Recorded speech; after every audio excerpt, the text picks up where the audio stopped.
All right, guys. Sorry, I'm just getting back. Absolutely. It was a great day, Pebbles. It was a great day. I can tell you that. Um, that was I mean, I would love to find a child and bring them home, but I'd also that was one of my goals is to bring a child home, be a part of it. And that we were. So I tell you what, I'm hoping I don't have poison oak. I'm hoping I don't have poison oak, but I've been itching a little bit. I gotta say. So I'm happy to be home. As you can imagine, I've been up since 2 a.m. Hey guys, been up since 2 a.m. I was out there in the heat. It was hot. There was a lot. I mean, I've got my legs. My legs are cut up just a little bit. I can't put my leg. I'm getting too old to put my leg up that high, but anyways, I'm thankful that we had a great ending. I got to tell you, let me pull this down a little bit further. There we go. When I'm out there and I'm listening to all this, because you hear things on the news and stuff like that, and you prepare people. Like I had an opportunity to, because you just never know. Give them some advice. Start telling them to start having people hold, video cameras for, because we haven't heard anything about anybody, making sure that the videos are backed up, in and around the community and things of that nature. So, and being in the true crime, your mind goes straight to the worst case scenario. I'm looking for ponds to find where this baby's at. I'm looking around and I'm not expecting this child. This child went a whole night.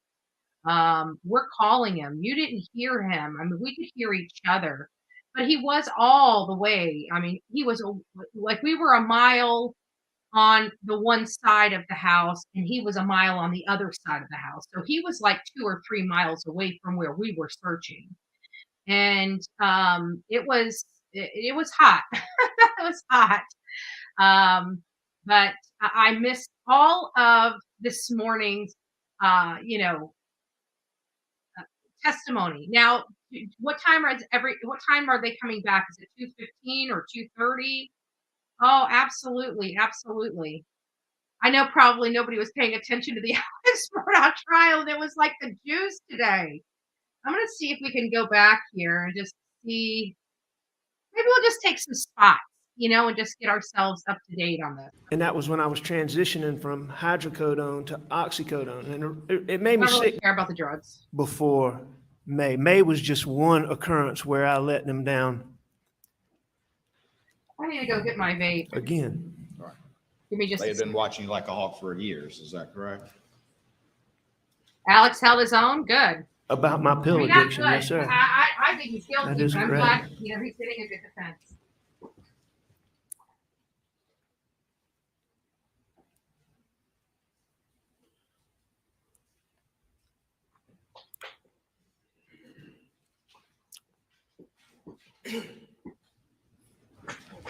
This time in May, that wasn't the only time that Paul found pills or Maggie found pills. Is that correct? All right, I'm not really until the. Now, there were a number of times where you heard her say that she said that she wouldn't be doing her job if she didn't do this. And it was made clear to me that I sat out on the couch to eat dinner. All right. About what time was that? A few minutes later, I mean, it didn't take me long to shower. Oh, I'm back. I can put my face back And- up here. You say Paul was already eating at that point? He was. You say he left first. What I said is he got up and he finished eating and he left our immediate vicinity. Now, Yes. For those that are just joining don't in, believe he if you guys left. had an opportunity, I don't know if you saw my last live before this one. JJ was found. He was found alive. He was found about three. We were if we put the house here, we were on the wrong side searching.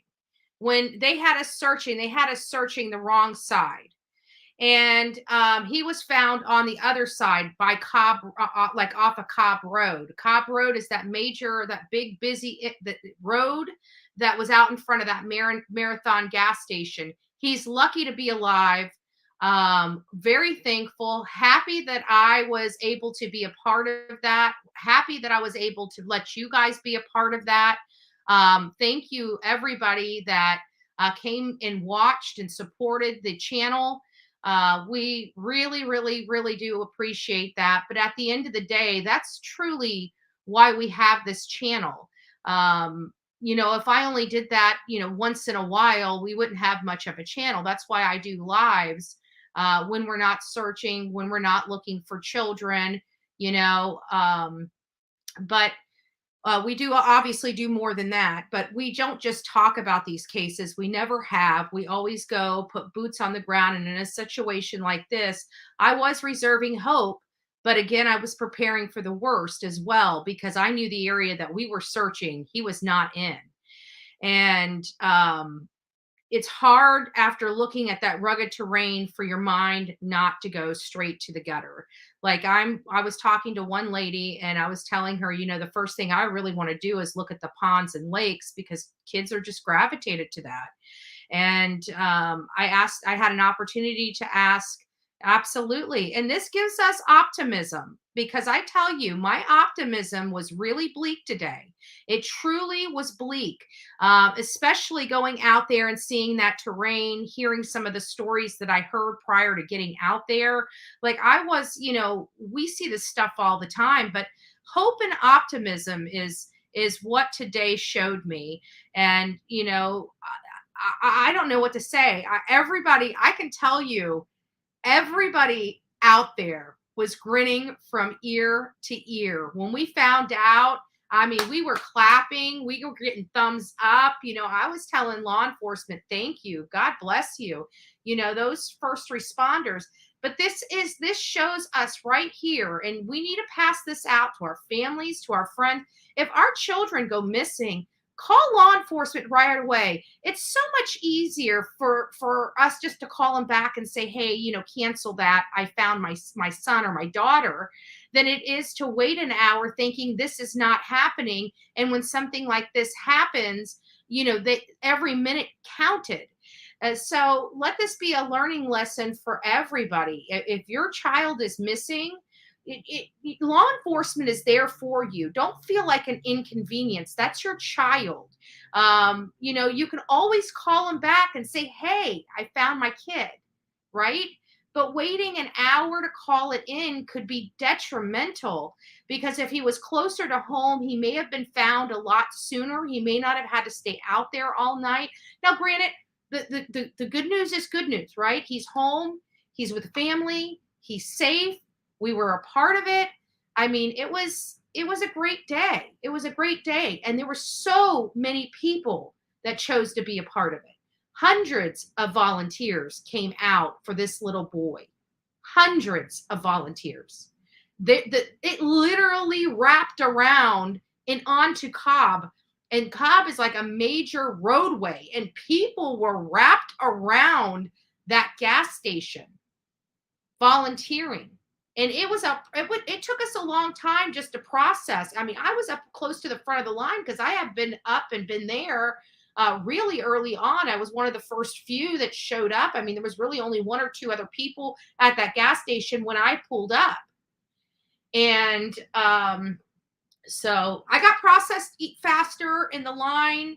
They do take your license and stuff like that. But if you are a police officer, a fireman, or and some other things, and a concealed weapon or concealed weapons permit holder, you can be gone through a lot easier and quicker in the line because you've already been cleared by the FBI. So they take your information, but you get through the line a lot quicker. I waited. I went through the regular line. Because by the time I got up there is when they started lining people up that had those licenses. So the number of volunteers is what really helped lead to us find as early as it did. So grateful. Yes, laughing stock. That is true. I mean, there was a lot of people out there, and God bless every person out there. I know it was treacherous. We were all losing hope because we had already been back there. Lots of us, like I was one of the first, not one of the first people there, but some of the first people there. And we went back. I mean, after I got off of the live, I went even further back in there, about another, I would say at least another mile. And it was pretty rough. And so I had to turn around and start coming back because I didn't see anybody around me. And this time I didn't really hear anybody around me either. Usually the whole time I was there, I could hear somebody in the faint distance. So I could always, as long as I knew somebody was around me, I was okay. Even if they were far away, I knew I could follow a sound, to get out. All I care is not being the next lost and missing person in those woods. You go back there, you never know. Some pieces of me keep listening to Dolly's voice in my head saying Jason Voorhees is behind there. All right. Anyways, let's get back to this. Let's just hear what all he has to say. We're just going to bounce around through here so I can kind of, get myself up. We know he had a drug problem, so let's get past that. I know that this is meaningful to the prosecution, getting everything as detailed as possible. But again, I'm kind of over it. I want to get to the meat and potatoes of this, quite frankly. So let's just keep going. That point, given what I've looked at time records and all, I believe that he was around the house for a little bit longer. That's not And just to be clear, again, But I didn't see him. all of this detail was people were hearing for the first time yesterday, like we talked about before, correct? Say that again. All of this detail that we're going through right now is not anything that you related before. We're all hearing this for the first time. I'm watching the screen. Sorry for ignoring Objection, Your Honor. Fifth Amendment privilege. Objection is overruled. So yes, I did not tell law enforcement.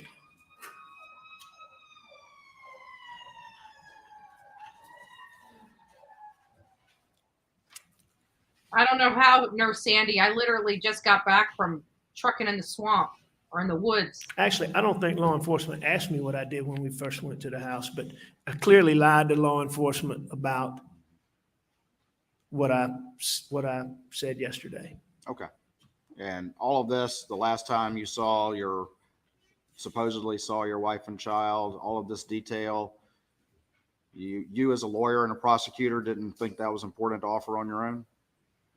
Oh, I think it's important. You told this jury how cooperative you've been and how much information you wanted to provide, but you left out the most important parts, didn't you? I left out that. I sure did. You don't consider that one of the most important parts? I think it's important. Question is why? All right, tell me about what happens next. Tell me about how Maggie and Paul end up down at the kennels. I'm still not absolutely certain exactly how they ended up at the kennel, but in looking at the time frames and looking at the GPS points, You should know more. I think I pretty well know, because I wasn't sure if Maggie had walked to the kennels or ridden to the kennels, and I wasn't exactly sure how Pawpaw got there, but I'm all but certain that Maggie and Paul went to the kennel together. All right. And what was the discussion? You said that they were going down there, but you didn't want to go. Is that right? Maggie, what I said is Maggie asked me to go to the kennels with her, and I wasn't going to go. I said, I'm not going to go. And how long after she left did you supposedly go down there? It was very quickly. And what did you tell this jury and all these new facts as to the reason you changed your mind? Why'd you change your mind? I just had a shower. When you go to the kennel, you always end up at the shop, dogs are running around, you're always going to end up doing more work. All right. It's hot. I'd already had a shower. I didn't want to go to the kennel I understand that. So why'd you change your mind? because Maggie wanted me to. So you It's thought like about when it you were for a from few home. minutes and then decided to go down there? I don't think I sat and contemplated, am I going to go? Am I going to go? I think that, like many things Maggie wanted me to do, if I didn't do it at first, I ended up doing it. And you took the golf cart down to the kennels? That's correct. How long did that take to drive from the house down to the kennels in a golf cart? You know, in looking at the records from OnStar and all of that, it seems to take about a minute in the, On a golf cart? nope, in the Suburban. So I would think it's probably, in looking at those speeds, of what, 20, 24 miles an hour, I would think it takes double that. I think it takes a couple minutes. All right, so you'll concede at least a couple minutes to drive down there. I Is that think, right? yes, In a golf cart? that's correct. When the kennel video was going on, had you arrived before that? I believe that I had. Okay. How long do you think you had been there before that was going on? Not long, because when I got there, in looking at the kennel video, you can see Pawpaw standing in the kennel. When I got there, Pawpaw wasn't standing in the kennel. He wasn't in the kennel anymore? Well, he wasn't in the kennel like he is in the video. Right. Let me He's- guess, he was in the I feed mean, room? he's probably, and I don't know exactly, but I know he wasn't in the kennel. He was like in the driveway. He was fooling with Cash. He was in the driveway, but like close to the kennel, but not in the kennel like he is in the video. So the video happened after that, according to you? Video happened after I got After you there. first saw Paul? You're saying he wasn't in the kennel. When did the video happen? I believe that to be the case. Okay. After you had arrived, is that correct? Yes, And, very shortly after I arrived, but after I arrived. all right. And did you tell Maggie at that time that you were going to go to Alameda? I did not. Did y'all discuss it at all, according to you, to these new facts you're testifying to? I don't believe so. Did you have any conversation with her? Oh, yeah. Had you had a conversation, did you have a conversation with Paul about the dogs, about Cash's tail prior to going down there? Prior to going down there?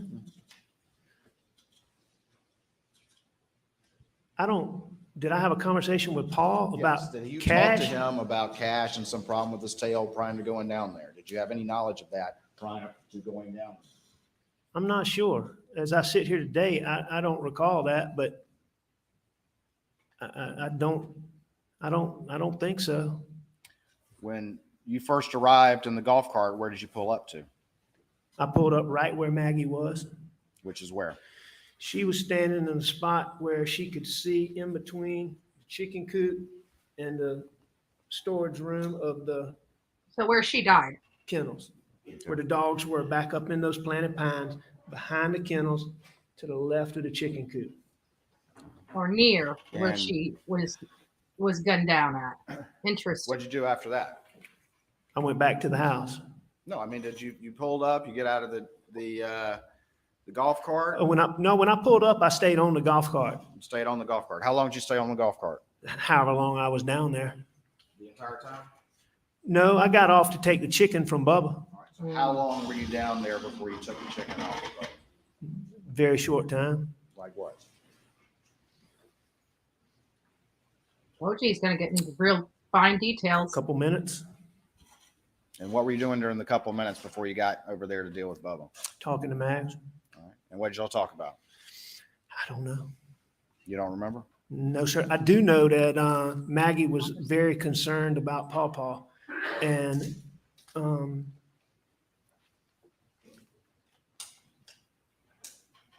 You remember a lot of detail about all these new facts, but you don't remember what you talked about?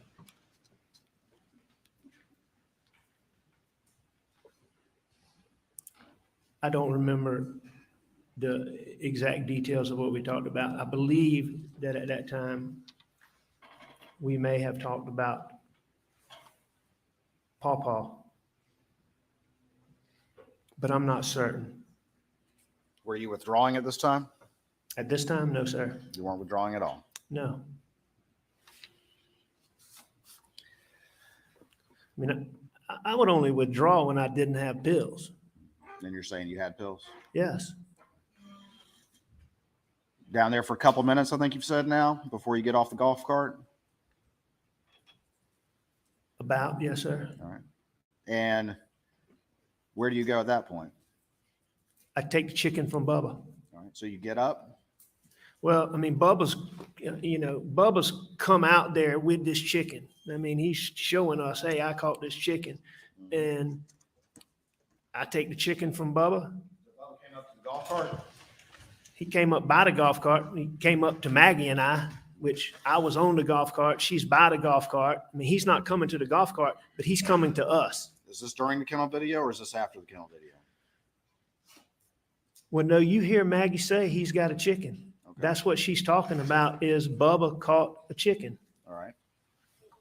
All right. So is the kennel video still going on before you go get the chicken?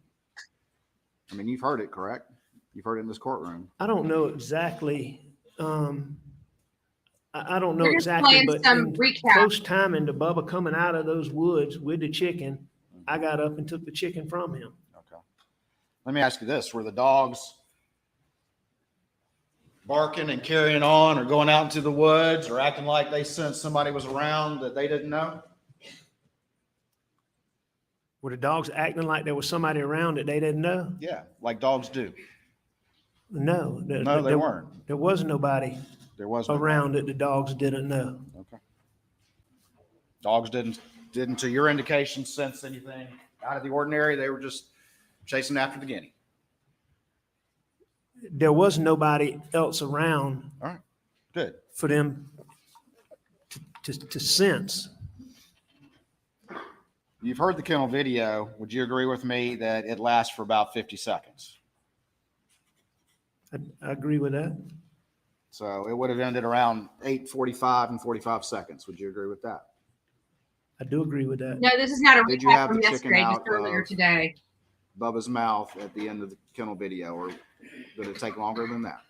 You know, I can't remember exactly when in the video he came up with the chicken, but I would have had the chicken out of his mouth within 10, 15 seconds of Maggie saying he's got a chicken. All right. And so then what did you do? I put the chicken up. All right. How long did that take? Did you get out of the golf cart to do that? I did. All right. And you had to go walk to where it was? Well, yeah, I mean, a few feet, but I did that, yes. All right. So how long did that take? And then Seconds. we're at 8:46 now. How long did that take? Seconds. Just seconds? All right. And what did you do after that? Got back on the golf cart. And what'd you do after that? I left. You left. Now, Just did I jumped leave? on the golf cart and left. Well, that's what I was getting ready to say. Did I get on the golf cart and leave that second? Probably not. But did I get on the golf cart and leave very quickly after that? I did. Okay. Yeah. I think you testified yesterday. I got out of there. I did. Why'd you get out of there so quick, Mr. Murdaugh? Because it was chaotic, it was hot, and I was getting ready to do exactly what I didn't want to do. You're getting ready to do what you didn't want to do. That's correct. Yeah. I was getting ready to sweat. I was getting ready to work. I went back to the air conditioner. So did you say goodbye, according to your new story? Did I say goodbye? Yeah. Did you talk to them at all, or did you just get the chicken, put it on there, jump on there, and just take off? I wouldn't have just gone off. I mean, I would have said, I'm leaving. Okay. Did I say goodbye or bye? And again, go ahead. I mean, there would have been some, there would have been some exchange. I'm not staying here. Well, what was that exchange? I mean, you've had such a photographic memory about these news stories. What happened here? It's not, I can't tell you the exact words. You don't remember your conversation after you put that chicken up? Did y'all talk about the chicken? No, I don't think we did. Did you talk with Paul about Cash's tail? After the chicken? Yeah. No, I know I didn't do that. Did you tell Maggie I'm going to go check on him? At that point, no, I don't Did you think tell I did. Maggie, it's hot out here, think I'll go back? I certainly would have said something to that effect. All right. So, unlike everything else with the news story, you just can't recall what that was. Thank you, Sean, Well, Samantha, you know, I mean, Emma, you're making that categorization. and I think Connie. there's other God things bless you about guys. that I can't Thank you remember. so But much. if the question is, can I remember exactly what words I used when I gave Maggie some salutation when I'm leaving, I can't tell you what those were. All right. But it would have been something to the effect of, I'm leaving. Okay, but you would concede that there was at least some conversation, that you wouldn't have just put the chicken on there and ran back to the golf cart and taken off. Correct? Without talking to Maggie, I would have never done that. All right. All right, so let's, you want to say a minute? Does that sound about right? A minute for what? To have just whatever interaction it took for you to then, according to your new story, drop back to. No, sir. It wouldn't have taken me a minute. It would Not a have minute. been, it would have been, I'm leaving. I'll see you in a minute. Okay, so 30 seconds? I don't think it would have taken 30 seconds, but I mean, I'm fine with you using whatever time you want to apply, but I don't I'm think it just would have asking taken that about long. real life here and how people interact with one another, Mr. Murdaugh.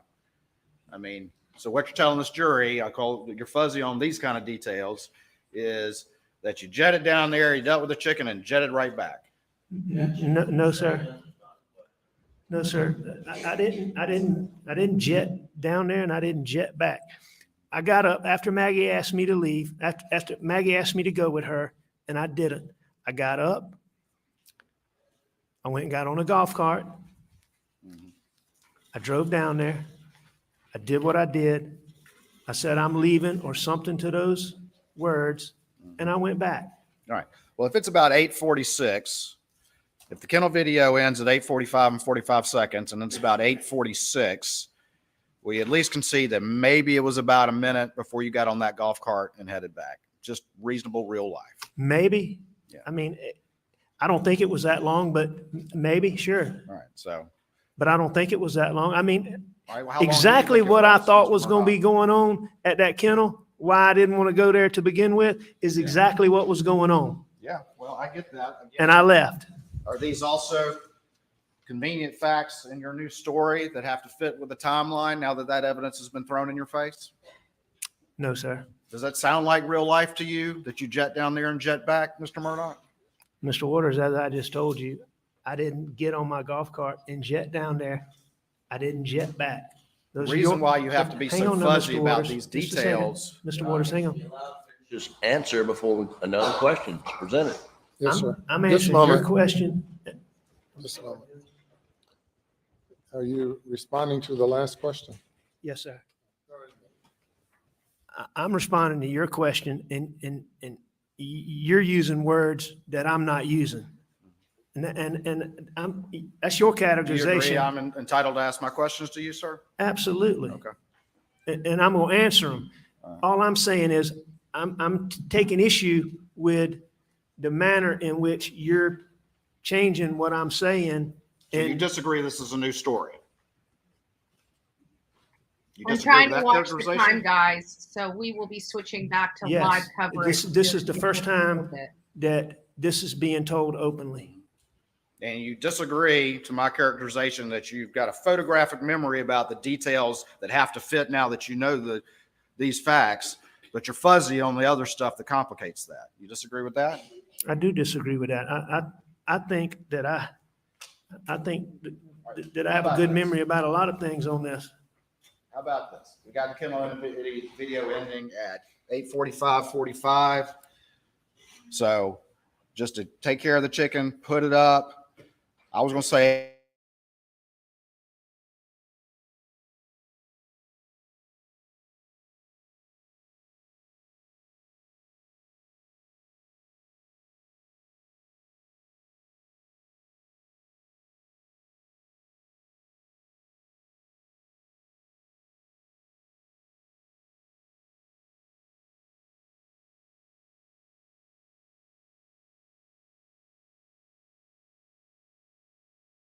8:45 and 45 seconds is a minute and 15 seconds. You characterized it yesterday as I got out of there, right? That is exactly what I did. So if we're at 8:47, I think you said, giving you the benefit of the doubt, it's 2 minutes to get up back to the house, correct? Approximately. All right. And when you got back to the house, where'd you park the golf cart? Same place I'd gotten it from, right where Mark Ball testified that it was. And what door did you go in? I would have gone in the front door. And if you left around 8:47, and it took about 2 minutes to get up to the house, what time would that make it, Mr. Murdaugh? If I left at 8:47, and if it took me 2 minutes, that would make it 8:49. 8:49.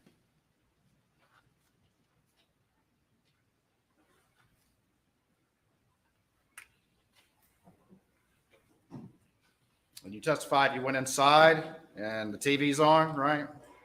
I did go inside, and the TV was on. Okay. And you laid down. Is that right? I did. All right. Before you said you'd been napping for an hour or so, or napping that entire time, but now you laid down on the couch. That's correct. All right. And maybe dozed for a second, Maybe. according to your new story. How long did you doze? If I dozed, extremely short time. Extremely short time? Because you would agree with me that at 9:02, you're up and moving, according to the data. I agree that according to that data, my phone's recording steps at whatever time it is, 9:02 something.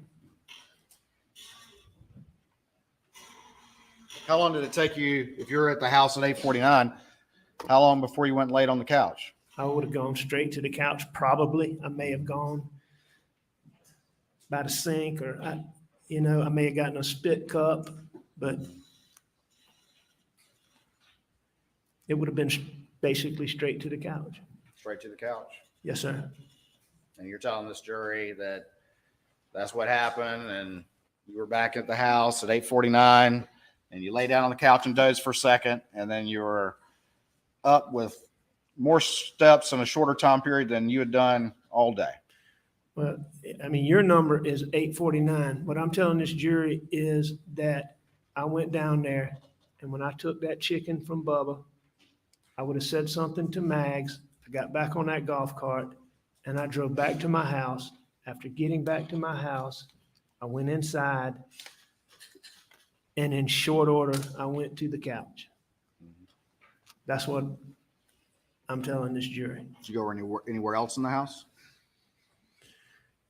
Mr. Waters, I can't tell you specifically about that. I don't think so, but I may have.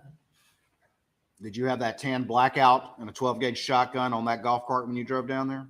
No, You didn't? no, Did you see them when you were down there? no. No. So we got you back around 8:49 and you're leaving at 9:02, correct? And you didn't see any weapons down there. You just happened to be back there. You didn't hear anything at all. Did you hear anything at all, Mr. Murdaugh, during that time period? No, I did not. You didn't? Didn't you tell law enforcement that you thought you heard them pull up? Didn't you tell law enforcement that? I did think they had pulled up. All right. So that was that. You did think that? Yes. All right. So now you're saying there was a car pulling up? No, You didn't testify to that yesterday, did you, in your new version of events that no, I don't, construct? Mr. Waters, I don't believe there was a car pulling up. Okay. But that's what you told law enforcement, didn't you? No, I told law enforcement that I thought they had pulled up. All right. But you're saying you couldn't hear blackout shots supposedly, but you could hear that, correct? I didn't say I couldn't hear blackout shots, but I'm saying that I thought when I got up from taking a nap, if I took a nap, but when I got up from laying down, as I was getting ready to go to my mom's, there was a point in time where I thought Maggie and Paul had come back. You also told them that you thought you heard a wildcat, but maybe it was a person or something like that as well. No, that's not what I said. What did you say then? I said when I went outside that there's a a house cat that's just gone wild. And he hangs around. He goes from hanging around the shop, goes from hanging around the house, different times. You might, and there'll be times you don't see him. And he had been around the house. And when I went outside, I believe that cat was over there. Okay. And you made a point of mentioning I that never- to law enforcement. I never thought it was a person. All right. But you made a point of mentioning that to law enforcement, correct? In the course of discussing it, I did tell them that. But you never told them all this new story that you've constructed in light of this trial. Is that correct? I did not tell them that I went to the kennel. I lied about that. And at the same time, you also looked at this jury and tried to tell them that you had been cooperative in this investigation. Other than lying to them about going to the kennel, I was cooperative in every aspect of this investigation. Very cooperative, except for maybe the most important fact of all, that you were at the murder scene with the victims just minutes before they died. Right? I did not tell them that I went to the kennel.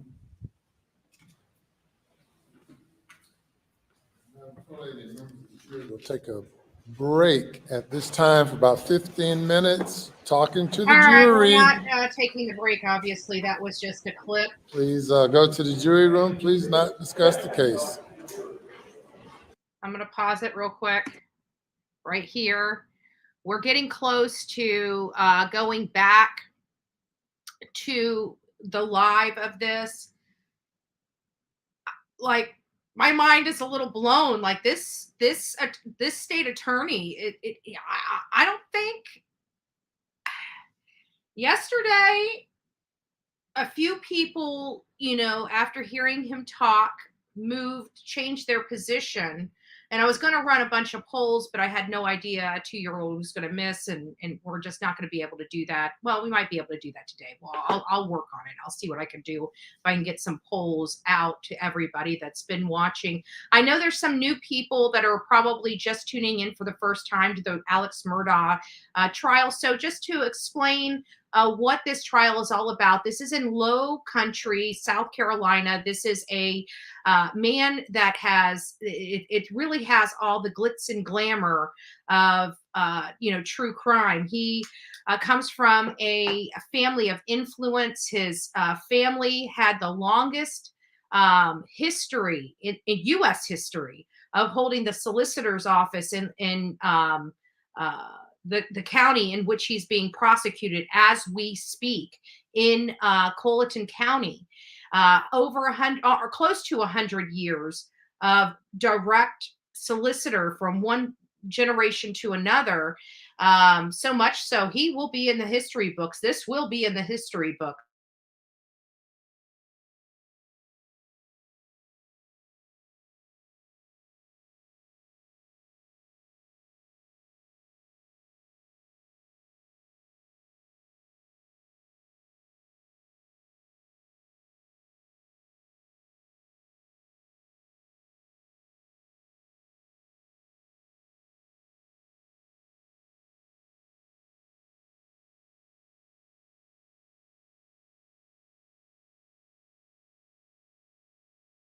Wow.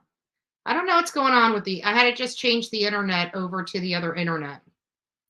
I don't know what's going on with the fiber optic. I'm going to have to call them and tell them something's not right, because I should be having no problems whatsoever with fiber optic, but it just dropped me again. So I've got a big problem with that. But I do see that Verizon is across the street, so they might be working on the lines. I'm unsure, but I just can't be down right now. And we're already getting to let me get this over to the live feed right now, because we should at any point they're going to be coming live in the next few minutes. But for those that are here for the first time, this really has all the bells and whistles. It's a family that has power, name recognition, prestige, legacy, 100 years in the community. They were all, they lived the luxury lifestyle. And this guy here robbed from his clients millions of dollars. His son got into a boat accident, and they were about to open up his financials because they were going to hold him financially responsible for his son killing a lady, a young woman by the name of Mallory Beach, and in the boat wreck. His girlfriend had some injuries done to her hand. Another guy had a broke jaw. Alec was only offering the boat accident about $1 million. It barely covered the doctor bills, and so the attorney was putting the squeeze on him. Meanwhile, his house of cards, stealing from his clients, was about to come to an end. They were starting to take notice of it. And so about all this time, right in and around that time, all of a sudden, boom, Maggie and Paul both get shot, killed at the dog kennel portion of this family estate that's 1,700 acres wide and large. So they were shot dead, and he's acting like he didn't do it. And then he was going to be going down this one avenue of defense. However, OnStar data, they didn't have it when the trial started, but after they stated in open court that they served a subpoena on GM, and GM told them that they didn't have any data, that evening somebody must have been watching and checked, and that evening they turned that paperwork, GM turned that paperwork over to the prosecutor's office. The prosecutor had to turn it over to the defense because it was newly realized evidence in the case, so they couldn't prevent it from going into the trial, but they did delay the findings from coming out several days to allow the defense time to review it. But when that data came out, it was pretty compelling. It was it kind of, you could tell that they were trying to use the hour and a half from him to go home, and he would have never had any time to do this. But that OnStar data shows that he was the whole round trip was about 53 minutes to go to his mom's, visit with his mom 15-20 minutes, and then leave and head home. It took him roughly 53 minutes for the entire trip, from the time he left Moselle to the time he came back to Moselle. And so this is just a really, because of the family name, because of the legacy. Oh, thank you, Julia. God bless you. He was, people in his community looked up at, he's the guy, he's the man, right, in his community. And he was tiptoeing around because the prosecutor that's prosecuting him wanted him to say that, you are the upper tier of the community. And he kept trying to fight. I know, we don't have, and not only that, but he had a badge that he went to the boat accident with the badge because he was an assistant solicitor, a volunteer. It was a voluntary position, but his badge said deputy solicitor on it. And so he had that. They had pictures of him with his badge out of his cargo pants the night of the boat wreck. And there was also an investigation into his actions the night of the boat wreck. So there's a lot that is going on here. I mean, this is like really corrupt. He's a corrupt guy, and he's acknowledging that he was on drugs. He's acknowledging he stole from all these people as he takes the stand to plead for his life because they're accusing him of doing this. And quite frankly, with the digital data, the forensic data, the data that doesn't lie is very, very compelling. I might stitch some pieces together for the intro in the morning, and something to watch during our lunch break. Here I find that people like having something to watch and look at and talk about during the lunch, because it is an hour and 15 minutes from the time they leave to the time they come back, sometimes a little longer. I want to jump on that side. Give me just a second because I wanted to see what that super sticker looks like. I love them, but I just don't see them on this side. Oh, let me move that. I think I hit you guys with a commercial. I hope I didn't. It popped down right as I was trying to. Sorry if I did. Oh, you're welcome. Oh, that's so cute. I love the little guy that looks like he's working out, but never works out. It does sound like me. I've had a gym membership for well over a year and I don't even go to the gym. But I need to start. That's why I refuse to cancel it. I need to start. I need to start. One day I'm going to be so frustrated. I'm like, why am I paying all this money for a gym membership and never going? I need to go back. I need to go back. I always felt happier when I was at the gym. So thank you, Bullhorn. I'm looking for the baby today. Oh, you're welcome, Tina. Yeah, anything we can do to help, it's not just about this channel, but really trying to make a difference. And I really feel that our contribution did help. There was a lot of volunteers there, a lot, and it was heartwarming. I think is the best way to express it. Just seeing the good in humanity and seeing the good in people and seeing the because think about it, these people didn't know the kid, they didn't know the family, but they all wanted to help. I mean, I don't know, it touches my heart. It really does, because when we do the stuff that we do, it is it's heartbreaking, and you always see the ugly in humanity. I mean, like even today, you want to hold out hope, but when you get back there in those woods, it's just like, the baby didn't get there. That. But the thing is he was in some woods. He just wasn't in those woods. But though I don't know what woods he was in, but I'm telling you, that baby was not going to be in the woods we were looking at. There's just no way. I mean, there was things all over the ground. I was getting beat up. It was hot. It was a lot of rugged terrain. You kind of twist and bend things. Like I've had like a radiant like pain up my neck and into my head. And I know it's because some of the stuff where I twisted wrong out there. But it just comes with the territory. And I even had a lady give me some ibuprofen while I was out there. But even coming home, it was just, it would just be little bolts and just go right up the back of my head. And it's not comfortable sometimes. Wasn't AM asked if he was going through withdrawals that night? Did he answer no? He only goes through withdrawal when he didn't have pills. Interesting. Yeah, I don't know. I wasn't. I didn't hear that on what the little bit that I was able to play on here. So no, I don't know.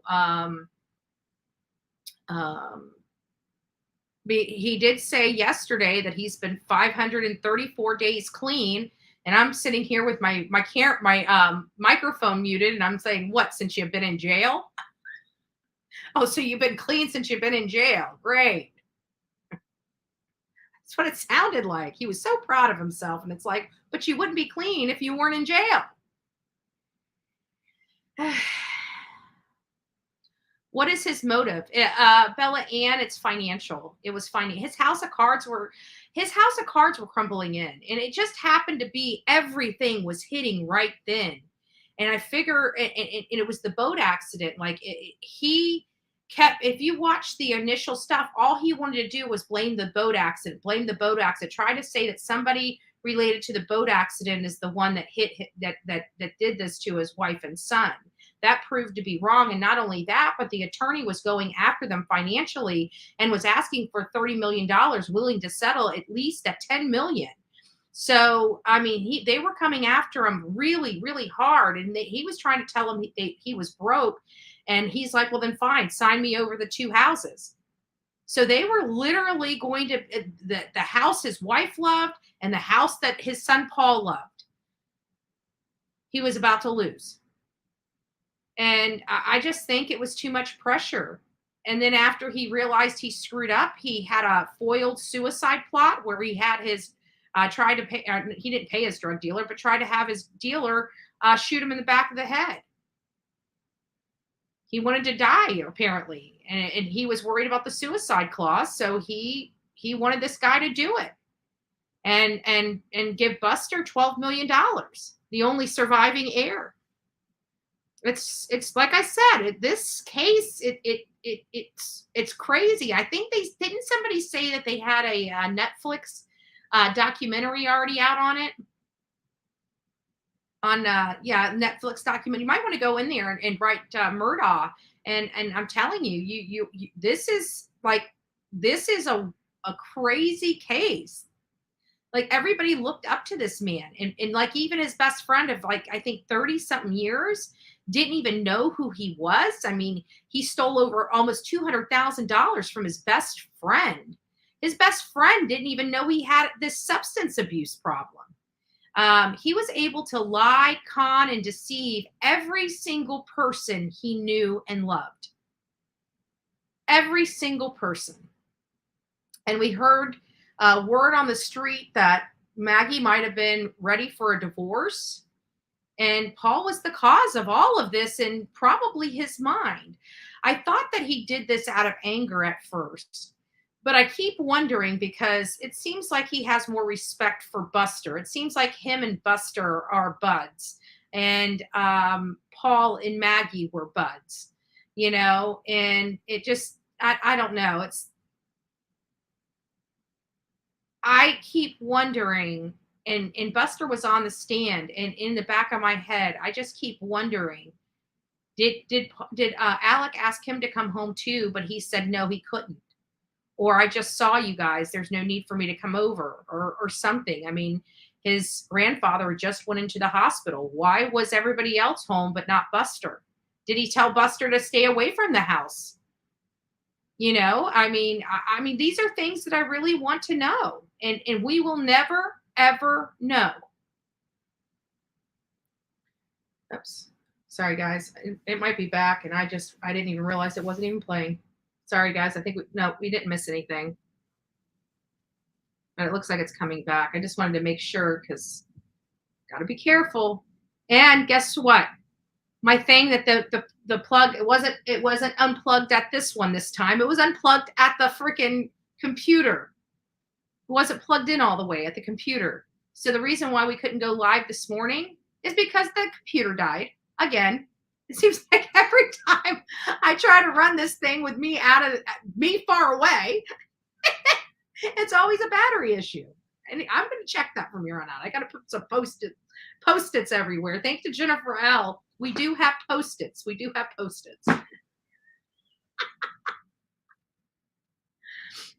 Oh my goodness. Well, I'm going to pop back here. I'm going to see if I can pop back here. I just want to hear if I can. They haven't moved the thing. We're going to pop and see what they say. On here. Did I catch up? Hold on. There we go.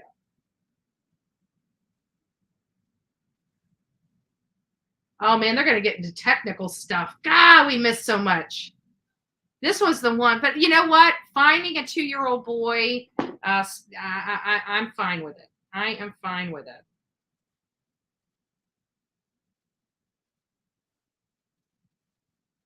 Hold on, sorry. Found safe. Up, we're back. We're back.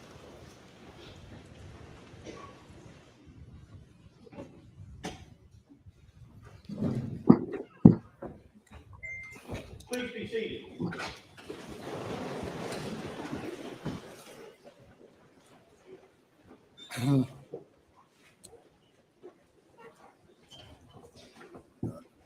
Mr. Griffin, you wanted to put something on the record?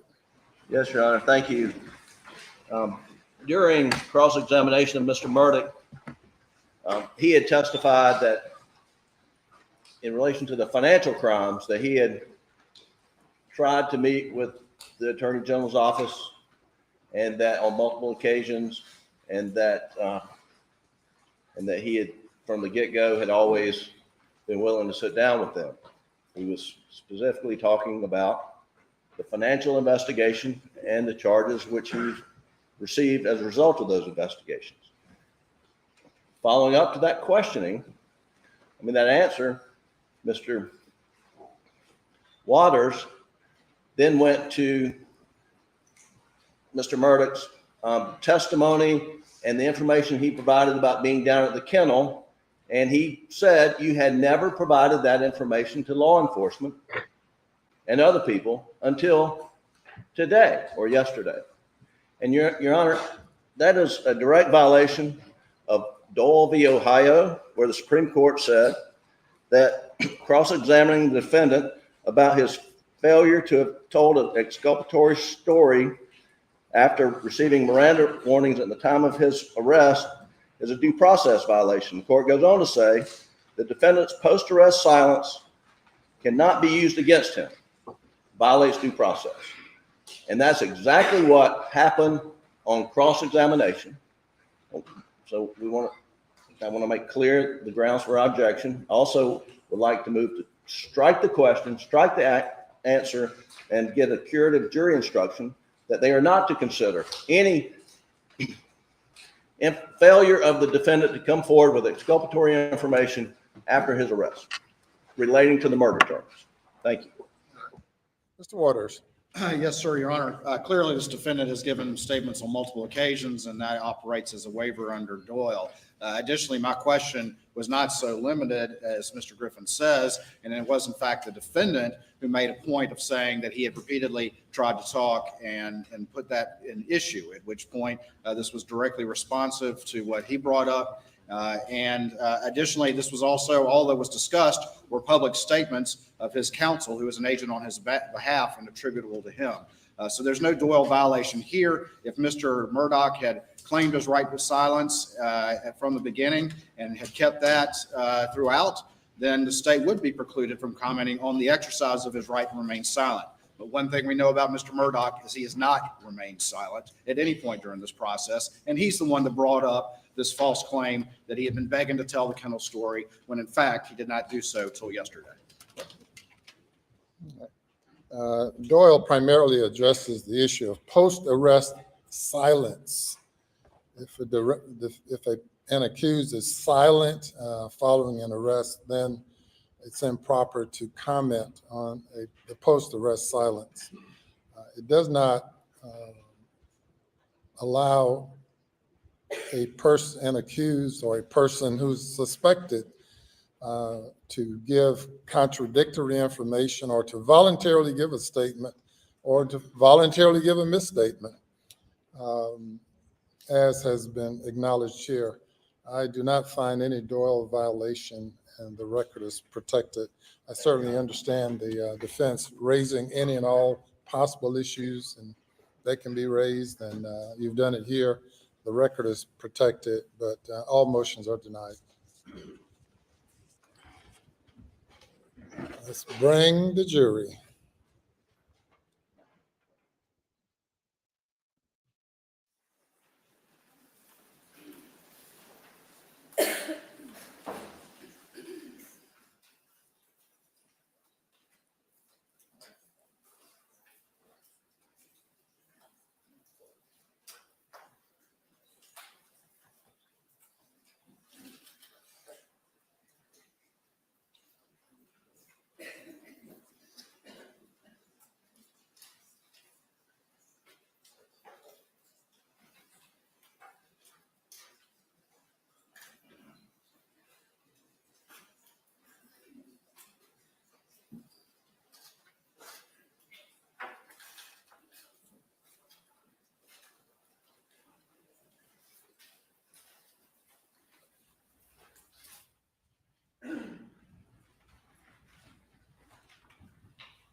Jury is present, sir.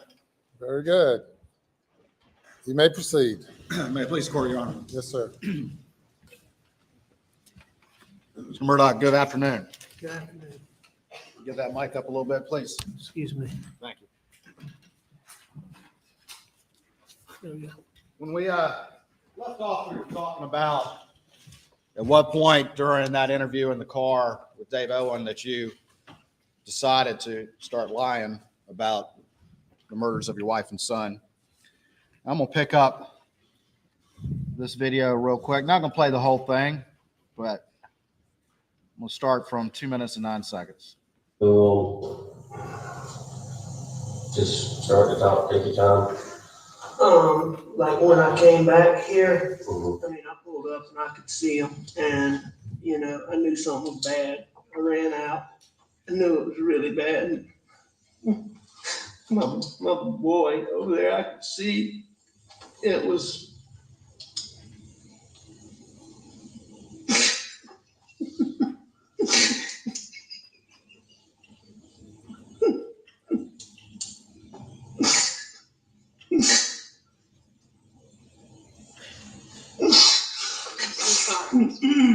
And I could see his brain on.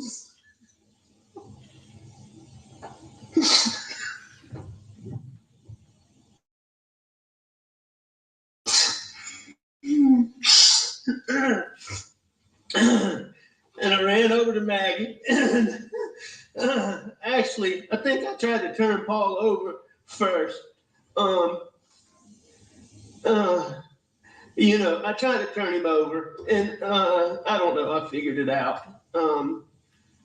His cell phone popped out of his pocket. I started to try to do something with it, thinking maybe, but then I put it back down really quickly. Then I went to my wife, and I could see.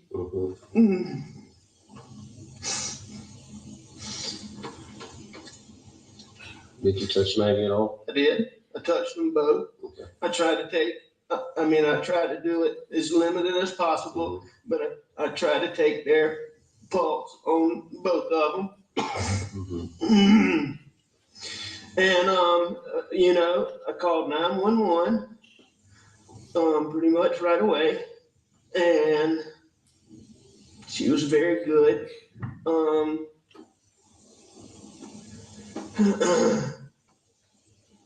I talked to her. I told her I was going to get off the phone to call some family members. I did that.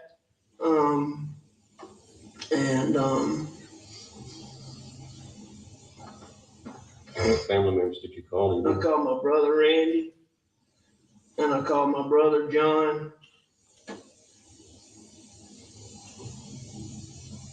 And I tried to call a little boy, a real good friend that's right around the corner from here, but I didn't get him.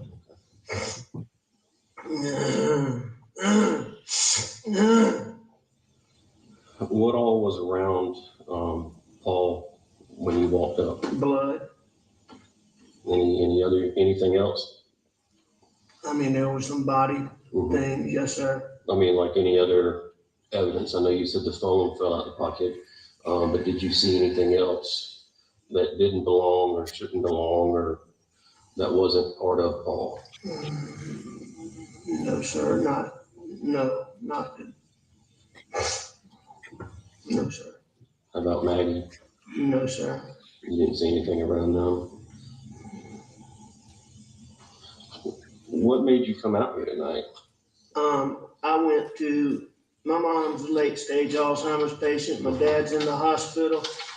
My mom gets anxious when she does. I went to check on them and Maggie. Maggie's a dog lover. Okay. She fools with the dogs. And I knew she'd gone to the kennel. I was at the house. Just to be clear, you say you hadn't made the conscious decision to start lying about your wife and son's murder right there, correct? I don't believe so. Okay, well, let's continue on. Mr. Waters, I can't tell you exactly when that decision occurred. Okay. You can't describe to the jury the moment you decided to lie about your wife and son's murder. I can't tell you exactly when that moment occurred. I left the house and went. You did say earlier that when David Owen asked you about your relationships, that was a trigger point, correct? Well, that was certainly one of the things that contributed or made me paranoid. Okay. Now, there were already things that had gone on that occurred, as I said, that put me in that mindset. Yeah. But exactly when I decided to lie about that, I can't tell you. So the things again, you talked about your dope paranoia, the fact they'd taken GSR, and you talked about the advice of your law partners and Sheriff Hill and Greg Alexander, And then you talked about your distrust of SLED somehow from the circumstances and demeanor of this interview right here, correct? No, my distrust from SLED didn't arise from this interview. My distrust for SLED arose from a couple of things, and it's really several things. It arose from the way they had been involved in, SLED had been involved in the investigation into Paul's criminal charges, and they had been involved in, there was an issue that had gone on with some rumors about Buster and Paul. They had been involved in that, where, you know, Buster nor Paul had anything to do with what I'm talking about. And SLED never said that, even though they told their lawyer that, they never say that. And there had been another incident where SLED had charged Greg Alexander, my friend in this case. They charged him. And in fact, I thought the agent that was involved in that was David Owen, but the charges against Greg Alexander were so, they were so wrong that my dad and I made a conscious decision, even though he was a career prosecutor, made a decision to go to the courthouse and sit with Greg Alexander while his trial went on, because It was 10 years ago, right? it was a while back, Yeah. you know? But You don't know if Dave Owen was at SLED 10 years ago. no, I checked on that, because that night, the officer who was involved in that case in bringing clearly manufactured charges against Greg Alexander. You're saying the night before you sat down for this interview, you were asking somebody about whether or not something about Greg Alexander 10 years ago in the wake of what had occurred? Oh, no, I didn't ask anybody. Okay, so that wasn't what you were discussing when you were sitting in this car. No, I wasn't discussing that. I'm just telling you that I thought David Owen was the same agent that was involved in that case. Now, I learned later, because I checked on it, I learned later that it was a different David, SLED agent, first name David with a different last name. I learned that later. I'm just saying that was all part of that process going on in my mind. So you're saying that you're sitting here right now thinking that this Dave Owen and this circumstances and demeanor of this interview, you're thinking that guy had been involved in the prosecution or investigation of your friend 10 years ago. I did. Okay, so here's a new one you just mentioned to us, correct? No, that's not a new one. Okay. That's part of, I mean, the circumstances are new. I mean, No, that's fairly no. specific, don't you think? well, no, sir. I mean, the story keeps evolving. Keep going. Keep No, going. you asked me about this, Mr. Owen. What I said is part of this whole, Mr. Waters, part of this whole process involved my distrust for SLED. That was a big part of my distrust for SLED. Yeah, we can all see it on your face in this interview, can't we? I don't know. But you said what you just said a little bit ago, that wasn't the lie. That wasn't a conscious decision yet. So let's keep going. No, I'm not saying that. I'm saying I don't believe that it was. I don't Okay. know exactly when All right. I made the decision to lie about that. All right. All right? Well, if you see it, let me know, okay? Go forward. To my mom's for just a little while. Tried to call her when I left, texted her, no response.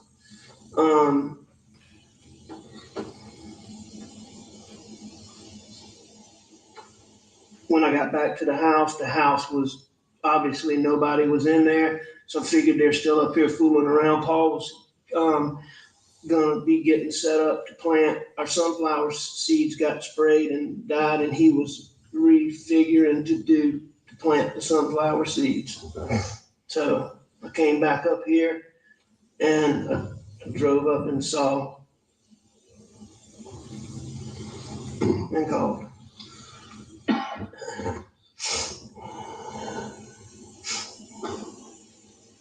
Had Maggie and Paul been arguing over anything? No, What was their relationship like? wonderful, Wonderful. How about yours and Maggie's? wonderful. I mean, I'm sure we had little things here and there, but we had a wonderful marriage, wonderful relationship, And yours and Paul's relationship? as good as it could be. How was Paul? 22. Okay. So that was the moment, right there, that line of questioning, just asking some very general questions about your relationship. You mentioned that before, didn't you, Mr. Murdaugh? Is that the moment right there? Is that the look on your face when you decide to lie about an important fact in your wife and son's murder? I don't know, as I said, Mr. Waters, I don't know the exact point that I made that decision. You specifically earlier mentioned that very exchange as somehow triggering you to lie about the last time you saw them alive. No, I'm not saying that that's what made me lie. I'm saying this whole set of circumstances caused me to be in a state where I had paranoid thoughts. Okay. That normally, Mr. Waters, I could take a deep breath and make go away in a second or 2 seconds or 3 seconds at the most. And on this night, I wasn't able to do that.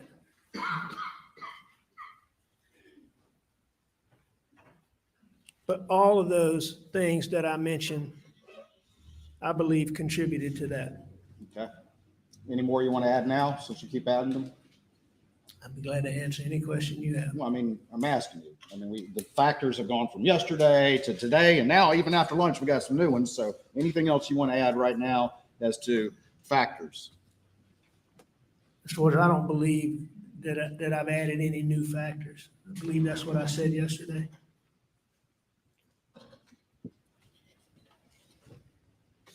All right.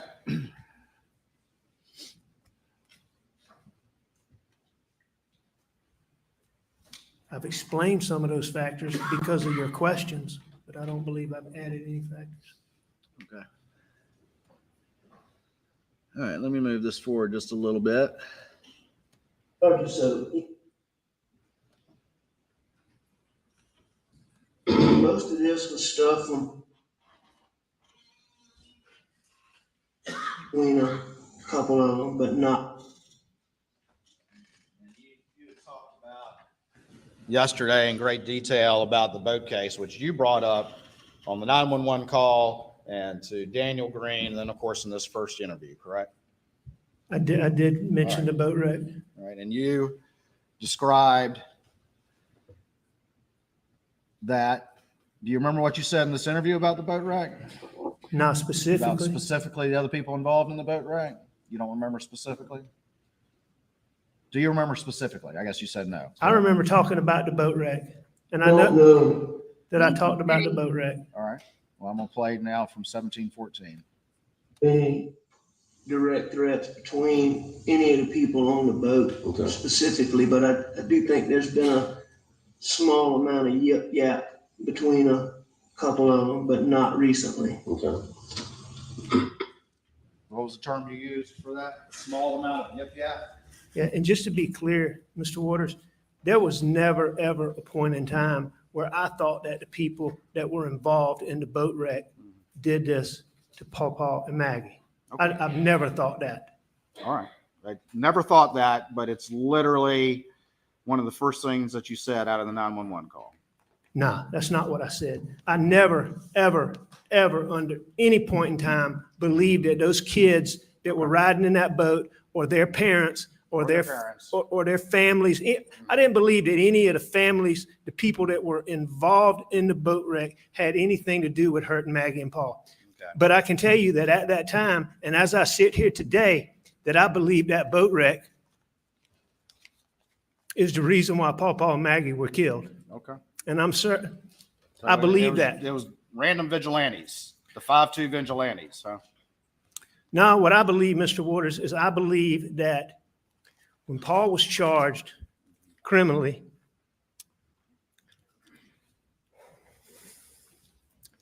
there were so many leaks,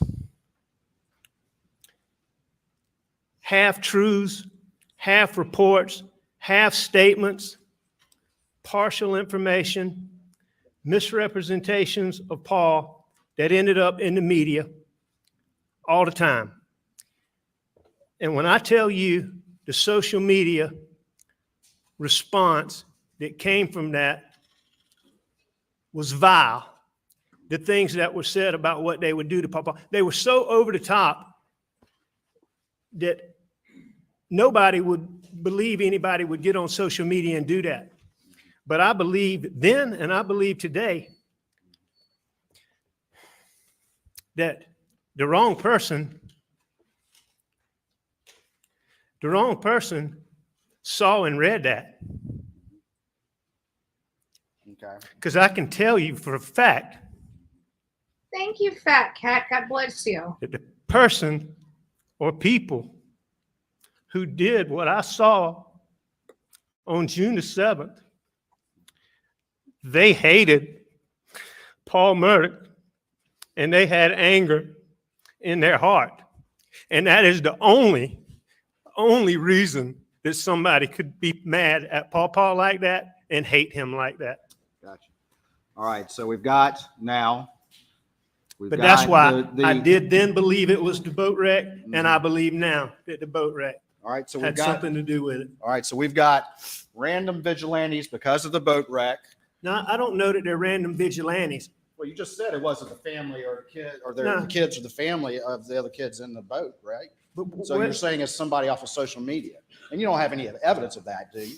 not You to- just believe that. You're just telling that jury that as you try to explain the lie that you told for the first time yesterday. Isn't that right? no, sir, that's not right. It's not right. All right. Well, let me ask you a question then. So what you're telling this jury is that it's a random vigilante, That's the your term. 12-year-old 5'2" people that just happened to know that Paul and Maggie were both at Moselle on June 7th, that knew that they would be at the kennels alone on June the 7th, that knew that you would not be there, but only between the times of 8:49 and 9:02, that they show up without a weapon, assuming that they're going to find weapons and ammunition there, that they commit this crime during that short time window, and then they travel the same exact route that you do around the same time to Alameda. That's what you're trying to tell this jury? You got a lot of factors in there, Mr. Waters, all of which I do not agree with, but some of which I do.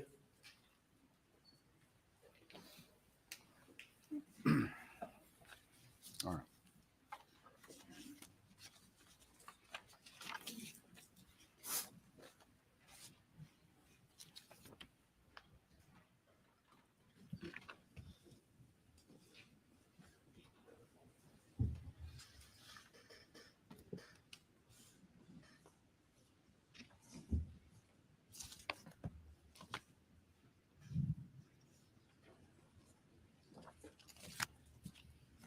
You testified earlier that after this happened, well, let me back up just real quick. When you were driving to and from Alameda, why were you in such a hurry? Why are you rolling 70, 80 miles an hour down that dark, beat up road? I wasn't in such a hurry. You weren't? No, sir. All right.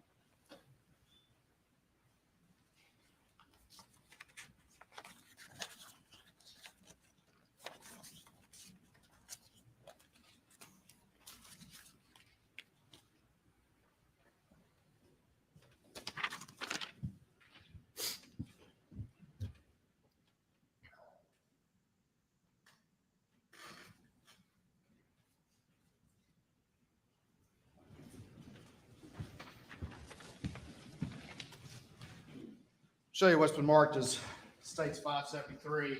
See if you recognize this. I do. And tell the jury what that is. It's Mag's car, All right. And what's it in front of? the house at Moselle, And what's between the house and the Mercedes? the golf cart.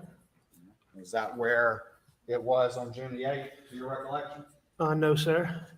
Where was it left? I mean, it was near there, but that's not exactly where it was. No, sir. Okay, where was it? Where we would normally park it would be a little bit closer to the sheds. I mean, a little bit closer to the house, to the bushes. Your Honor, this, When was that photograph taken? well, do you recognize when it was taken? No, I don't recognize. No, You sir. wouldn't dispute that it was around the time in the aftermath of the murders, would you? Aftermath being when? I'm asking you. A day, a week, an hour? I wasn't there, Mr. Murdaugh. Do you recognize those? I recognize the car, I recognize the house, and I recognize the golf cart. But that is not, that's not exactly how it would have been All right. that night. Can you describe to me then where it would be different? Well, it would be more in line with,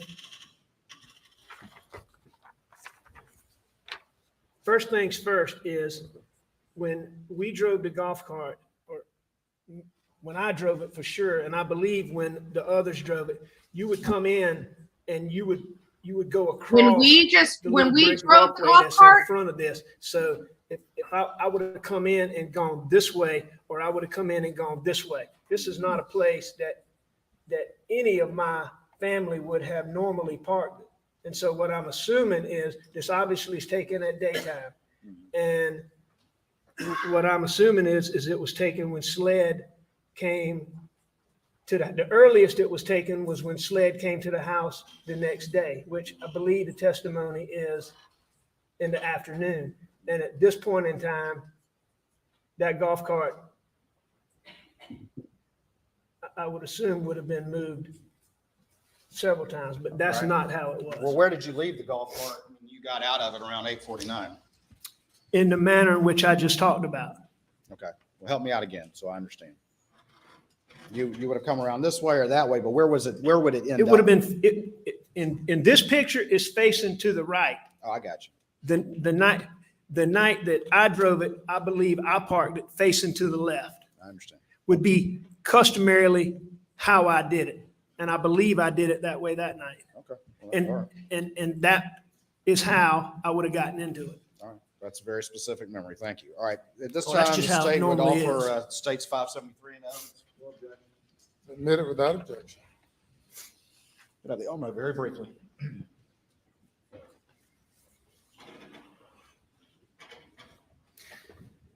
And see, Mr. Waters, you can see in the picture now that you bring this up on the screen, if you look to the right, you can see the actual steps. And just to the left of that would be where the little brick patio starts. So where I would normally park it, you would roll across those bricks and the end of the golf cart would be just past those. And we all normally parked it that way because the way you charge this golf cart is if you see that back seat that's sitting, you can see the edge. This is a 3-seat golf cart and you can see the back seat. And a lot of golf carts have the charger that sits on the floor or something. This golf cart has a charger that's plugged in and a part of the golf cart. So you flip that seat up and it plugs in. And the outlets are right up there by the door. Okay. Anything else you want to say about that? I'm going to answer any questions you have, Mr. Waters. No. Well, I appreciate all that information in great detail. Sustained. All right. It's just never parked that way. By the it family. was that day.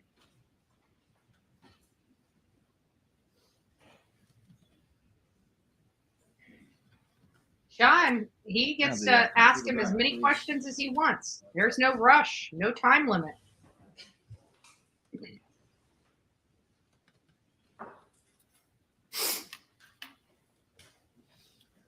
He chose to get on the witness stand. The second interview, this would have been June the 10th. I'm not gonna play the whole thing, but I do want to go through a couple of things with you, okay? Anything you want to go through, Mr. Waters?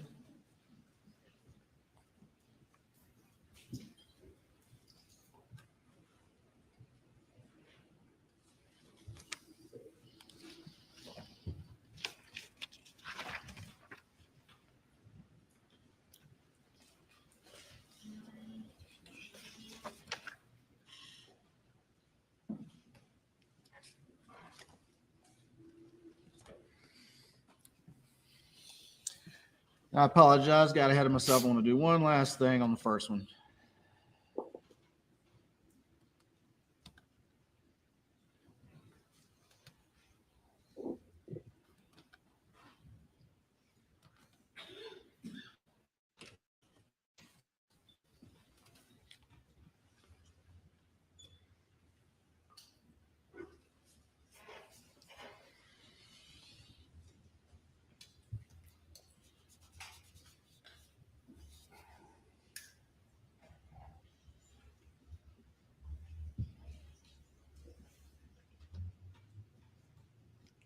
For the record, I'm gonna start it. I forget the guy's name. I'm gonna start it at 23:55. This is the first interview.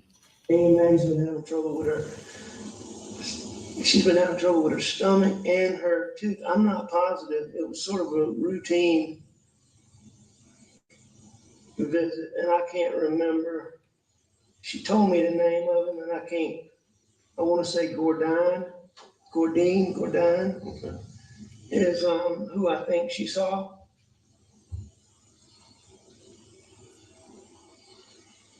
So was she back home around supper time? Or 6 o'clock, 7 o'clock? I don't think she got back quite that early. I think she got back a little bit later than that. Okay.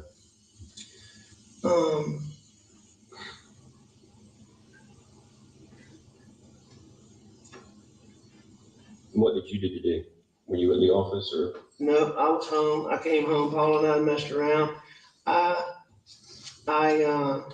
I was up at the house. I laid down, took a nap on the couch, probably, I don't know, 25, 30 minutes. I got up, I called Maggie, didn't get an answer, and I left to go to my mom's. She had said she might ride with me, but she normally doesn't when I go over there. And I think I texted her. There, when you repeated the lie that you decided? Was that the moment that I Was that the decided moment you that? decided to lie to mean old Dave Owen? I don't know. As I told you, Mr. Waters, the exact moment that I decided to lie, but at that point in time, But you did lie Obviously. there, correct? I did.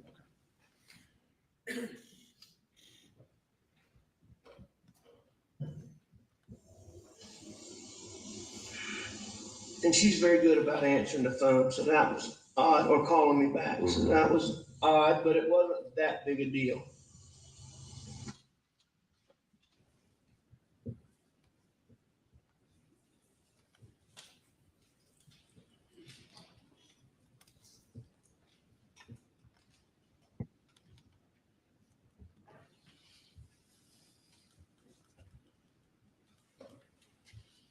All right, I'm gonna go to the second interview. It's been previously admitted.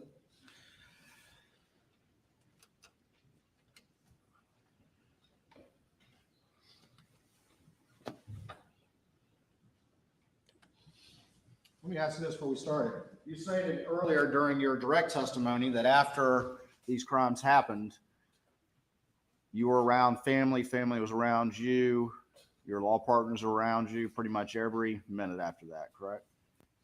Every waking minute. Didn't you say that yesterday? Yes, they were for a long time. All right. And this second interview was 3 days later, is that right? That's correct. And in no time with any of your close friends and law partners and family, do you confess the truth? Do you? No, I did not. Do you say, hey man, I think I messed up. What should I do about this? No, I didn't. You're not telling that lie to anyone, are you? Until yesterday. Excuse me? You're not telling that lie to anyone until yesterday, are you? Not telling what lie?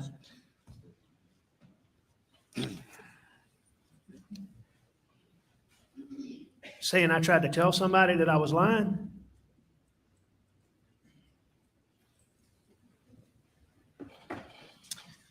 All right.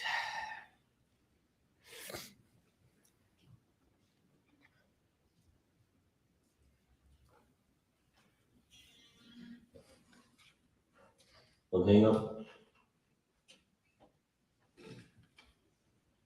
So is it? And All right, I'm going to move this to approximately 24:56.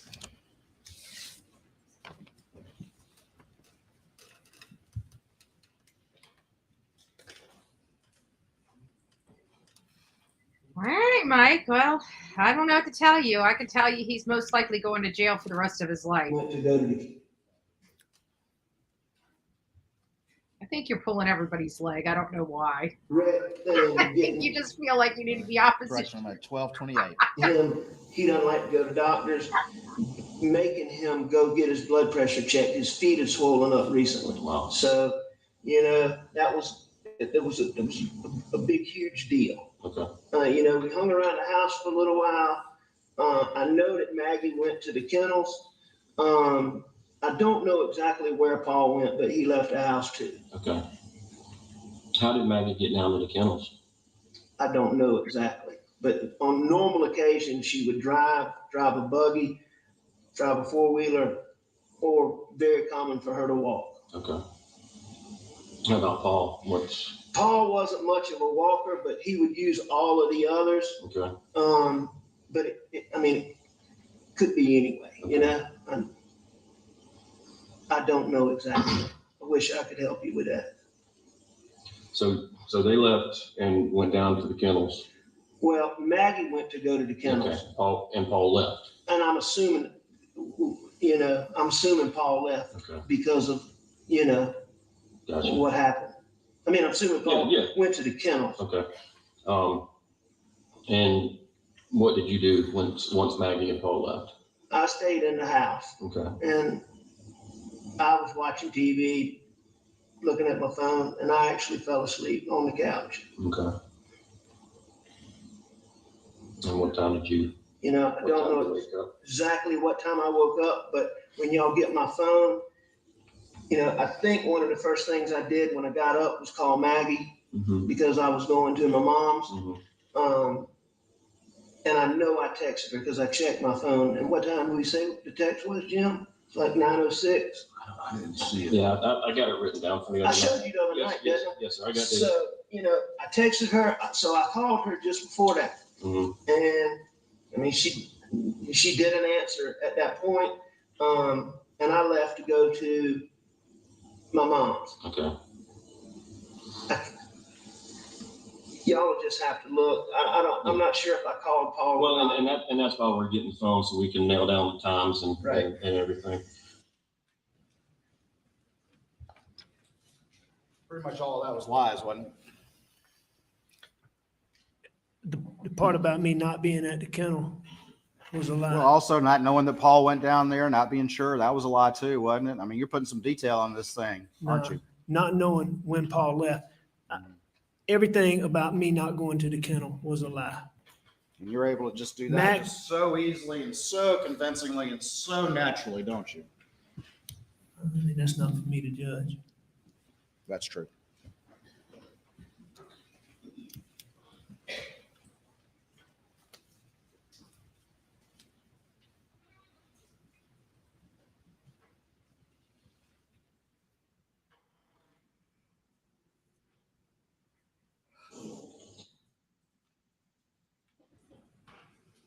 I want you mad just a few minutes before the killing instead of omens.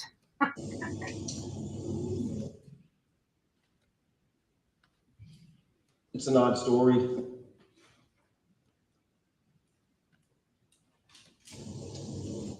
I'm going to get to where I'm going. Feel right now. So do y'all have any good clues?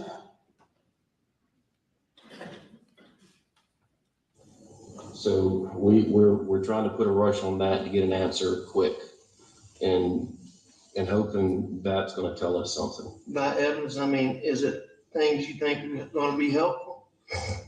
Well, I mean, like the shot shells out there, the casings, the DNA swabs that we took from the door handle to see if anybody touched the door handles, any other places that we think somebody may have touched while they were out there. You know, we're trying to collect DNA from that and analyze that. Which at the conclusion of this, what I'm going to also ask is that we get a buccal swab, a DNA swab from you.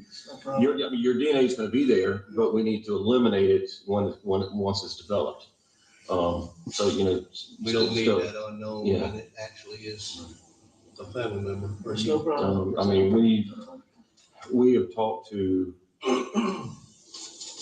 close to 100 people trying to track people down, and we're still tracking people down. And that's why, you know, who Paul was with. I want to tell you one thing while I'm thinking about it. Yeah. Paul was really an incredibly intuitive little dude. Mm-hmm. And I mean, he was like a little detective. And He was like a little detective. Is that what you said? That is what I said. And he was very intuitive, like I said. And that was what Marion described as Maggie's term for how he was and keeping tabs on your pill usage. Wasn't that correct? That was what Maggie said about him. For some reason, you decided to bring that up in this interview, didn't you? I mean, that was a trait of Paul's personality. I mean, I think anybody who knew him would tell you how intuitive he was.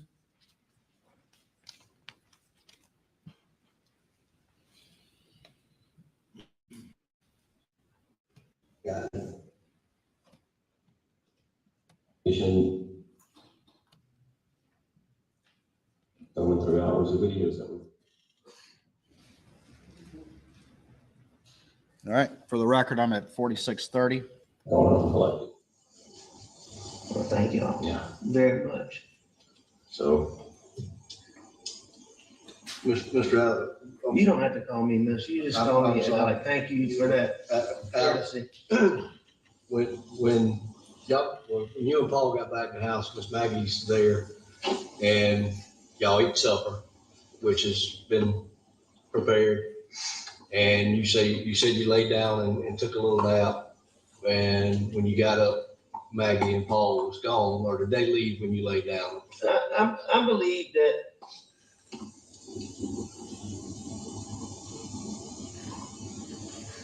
I'm not sure. But they weren't there when you woke up around the 9 o'clock mark or so when you made the call to Maggie to let her know you were going to. No, nobody was in that house when I left.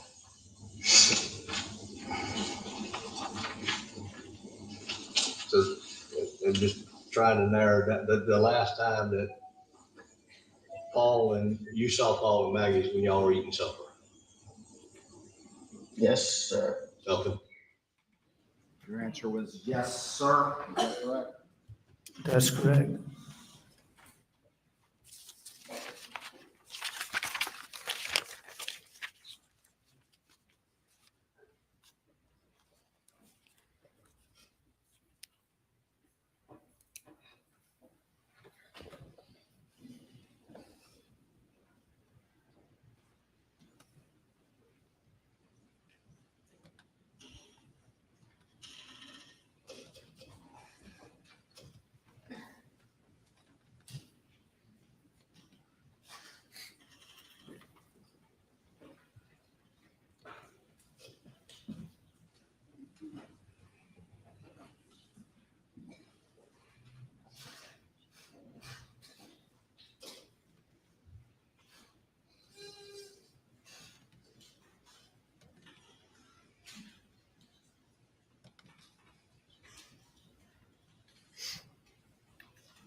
About to go to the August 2021 interview, but between that June 10th interview and the August interview, you were not working very much. Is that correct? If at all?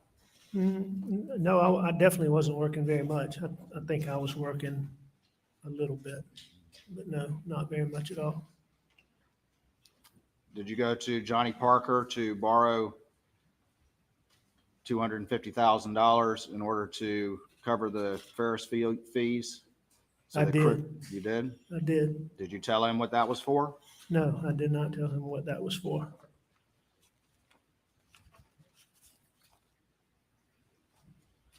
Did you go to Russell Lafitte at Palmetto State Bank and get $350,000 in order to help cover some of the Ferris fees that you had taken to send to Chris Wilson? I did. And did you get those fees before you signed any paperwork or documentation? I've heard testimony about that in this case, but I can't tell you the specifics of that. Okay. You don't recall that? Do I recall when I signed paperwork? No, sir. You don't recall that you got the money a month before you had to sign any paperwork? No, sir, I don't recall that. Call your phone being in the console. But you I'm don't not recall disputing that, but I don't recall it. Did you go to your best friend, Chris Wilson, and convince him to cover $192,000, the remaining $192,000, in order for him to send that email to your law firm as if those fees had been there all along? I spoke to Chris Wilson and did not have the full amount of the fees. And I got Chris Wilson to put the remaining fees in his trust account. And when you did that, you didn't tell him the truth about your life. You just asked him to cover you, No, I correct? didn't. I did not tell him. And he agreed to do that because of his belief of who you really were, or who he thought you were. He agreed to do that for whatever reasons. I assume that was a big part of it. And once that $600,000 was transferred, Chris Wilson sent an email to you saying those fees had been there, were in his trust account, correct? That is correct. And then you forwarded that email to Lee Cope and Jeannie Seconder, correct? I know I forwarded it to Jeannie, and I've heard that testimony about forwarding it to Lee Cope, so I believe that's correct.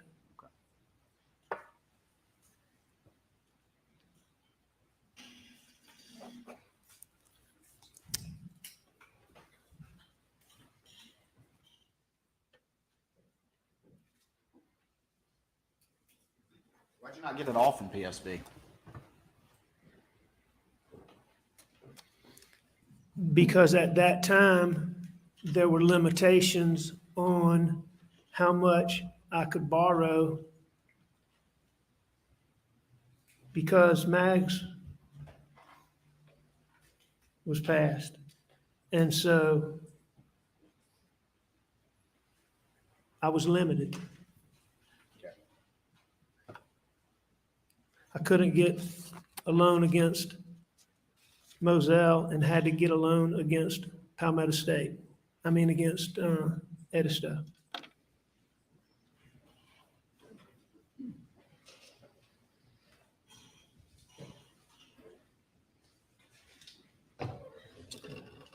Go on to the third interview.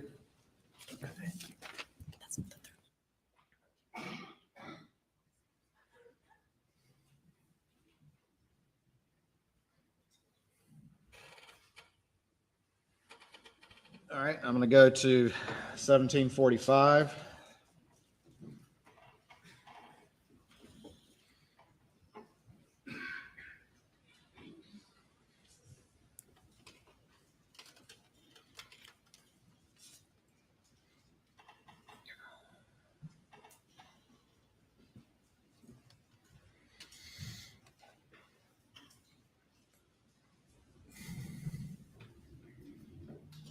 Apparently having some technical difficulties.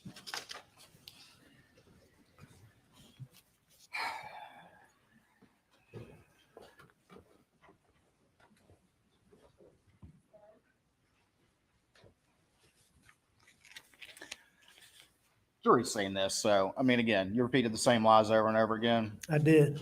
effortlessly and convincingly. I don't know about that. Well, they can see it there. I agree with that. Nobody yelled at you. Nobody yelled at me. Nobody, none of these guys were ever discourteous to me. Like Nobody what?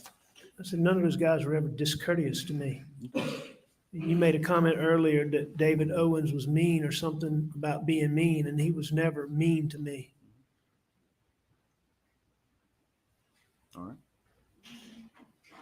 But you decided to lie in part because you distrusted David Owen.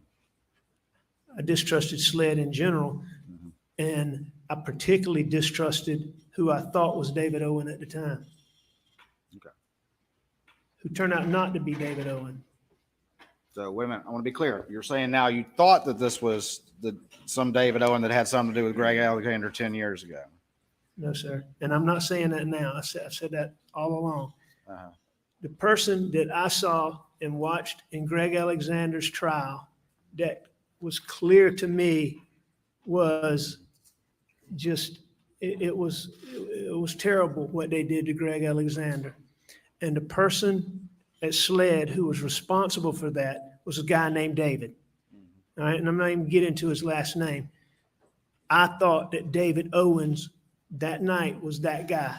Later, down the road, and it was a while, I checked into that and I found out that I was mistaken, that it was not David Owen. So when we went back and we spent a lot of time going through that first statement, you're telling me now that you were sitting there thinking that this was a completely different guy the whole time, and that was on your mind during that entire interview. That interview, Time, that was I like his thought that third or David fourth. Owen, no, I didn't think David Owen was a different person. I thought that David Owens was the person that my dad and I had watched. Just, I mean, my dad and I truly thought evidence was Yeah, you said that manufactured, part. and I thought it was David Owen, and I was wrong about that. But that's what I thought that night. Any other factors or details you want to add about your decision? I want to answer any question you have, No, Mr. no, I mean, Waters. let's, any more? Do you have any more questions, sir? No, I mean, any more about your decision to lie. I mean, I just want to, let's get it all out now. If you have any questions, I'll be glad to answer. All right, well, I do.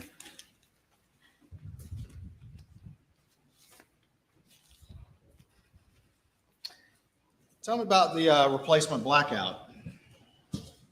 You initially told law enforcement that you weren't sure whether or not there was one, correct? Correct? Oh, no, sir, you're absolutely wrong about that. What did you say then? Shortly after this, it became being told that Paul's gun had been stolen. And the one you heard talk about being stolen from the thing.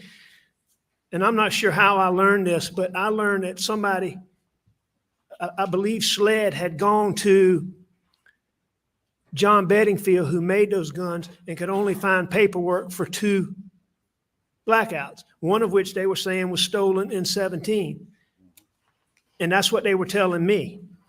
And I was certain and told them that I was certain that there was a third one. But initially in June 8th and June 10th, or June 10th, you were saying that you thought that y'all had replaced it, and then you kind of wavered and then eventually said you did replace it, correct? I don't believe that's correct. No, You don't sir. believe that's correct? No, I don't believe that's Did you correct. say to law enforcement that you thought that the third gun, the replacement blackout, had gone missing in Christmas of 2020? It did go missing in Christmas of 2020. So you're telling one also had missing 6 prior, correct? When- Answer my question first, and then you can explain. Did you all tell law enforcement that that gun had been missing since Christmas time? I told law enforcement that when we looked for it at Christmas time, we could not find it. Okay. And that was accurate. We looked for it when we were trying to shoot hogs, when we had a group of people out there, and we could not find it. Okay. But you now know that it was there as late as turkey season. I know, sir. I know that Will Lovin and Paw Paw had it right before turkey season, like Will Lovin testified to. So it was around, actually. It was around there at some point in time there, yes, sir.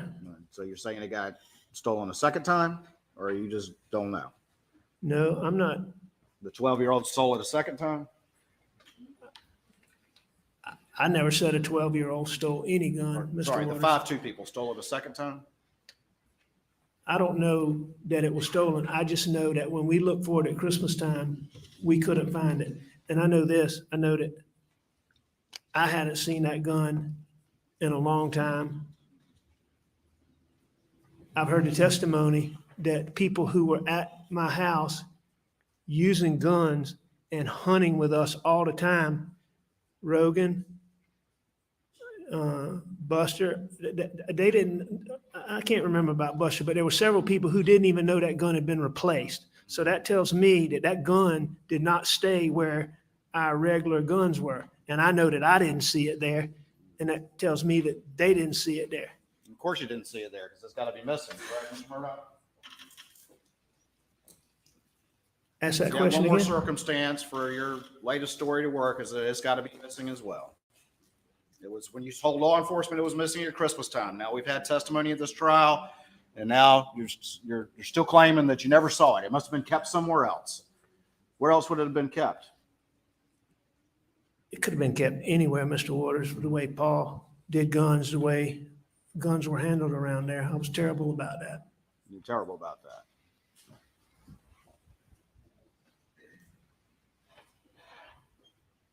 I should have been stricter.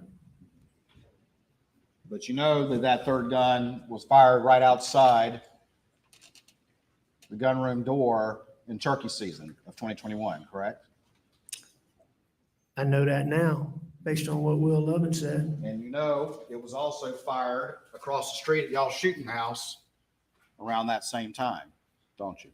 No, sir, I don't know that, but I know that I would assume that it was fired at the shooting range, but I don't have any reason to believe it was done in close proximity to that time.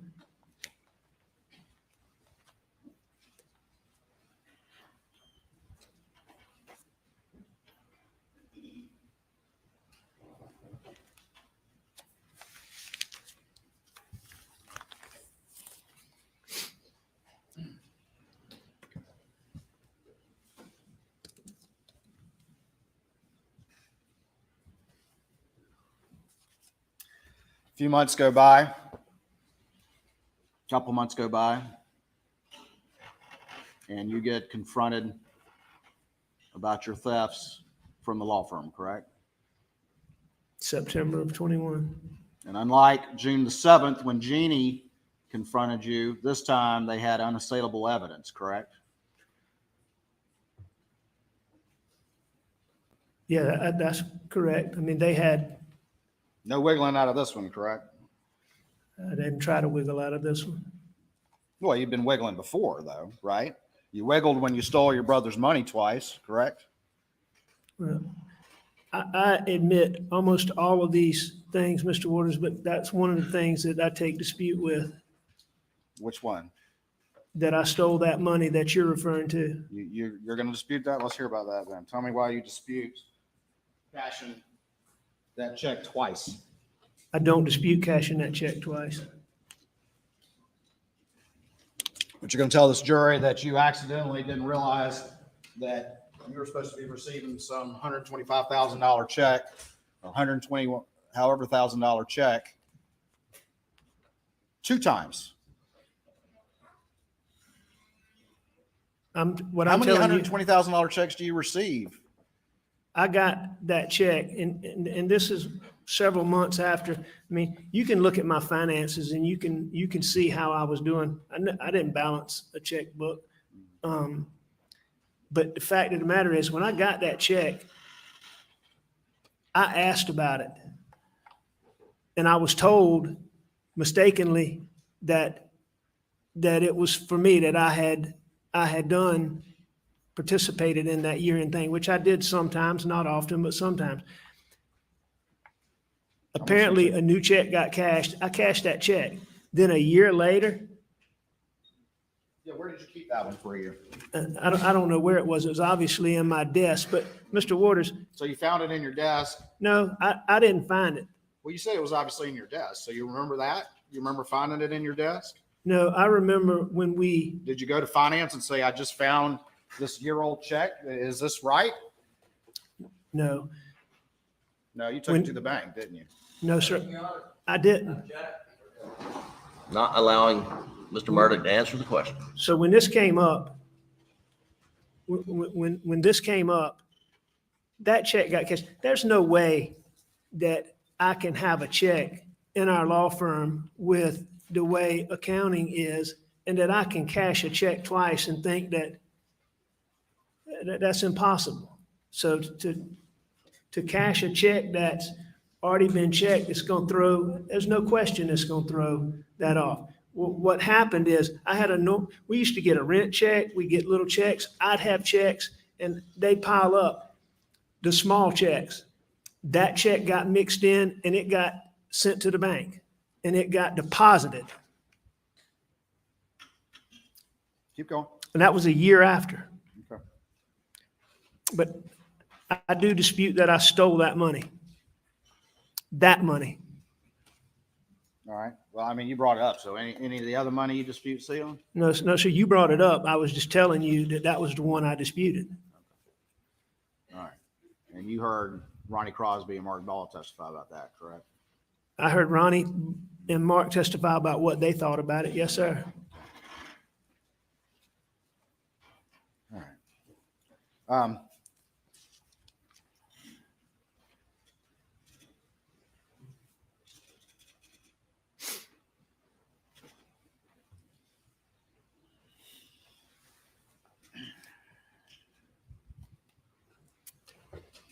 You testified yesterday about the side of the road, Yeah, yes, sir. and then you heard the testimony during the state's direct case about what you said on the 911 call. You heard that, didn't you? I did hear that. You heard the 911 call where you said you'd been attacked by an unknown assailant and described him, I did. and you saw the video from the ambulance where you said you'd been attacked by an unknown assailant and described him, I did. and you heard the testimony from Ryan Kelly where you again went into detail and described this attack from an unknown assailant, I did. and you heard the testimony about your interview on September 6th with law enforcement, in which you went into great detail and again described this unknown assailant. I did. And you heard the testimony, and in fact, the image was put in about how you sat down with a sled sketch artist and spent a period of time with her going forward and creating an image of the supposed assailant. I did sit down with I was in the hospital and they came in, sat down with me, asked me a bunch of questions. I answered their questions, and Yes, you did. You it sat came there, it came up with a composite. Yes, sir. sat there and answered their questions just as effortlessly and convincingly as you've been trying to do for the past 2 days. Isn't that correct? No, sir, that's not true. In that hospital, I mean, I couldn't sit still. I was standing up. I was walking around. I was using the bathroom with the lady sitting right there. I was 2 days into not taking, 3 days into not taking pills like I had been. So no, it wasn't effortlessly. But I mean, I told him what I told him. I don't dispute that I lied. It was all lies, though, is the point, correct? It was. I mean, you're saying withdrawals, but you still were able to pull off lies in great detail. I Correct? lied to them.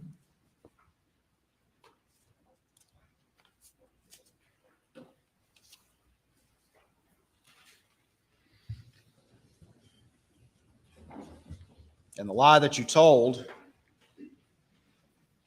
of an unknown assailant was to try to make people think that the quote real bad guys were back again to finish the job. Isn't that true?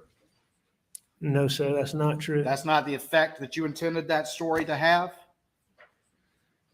Did it have that effect on people that you knew? Isn't that the exact effect that it had?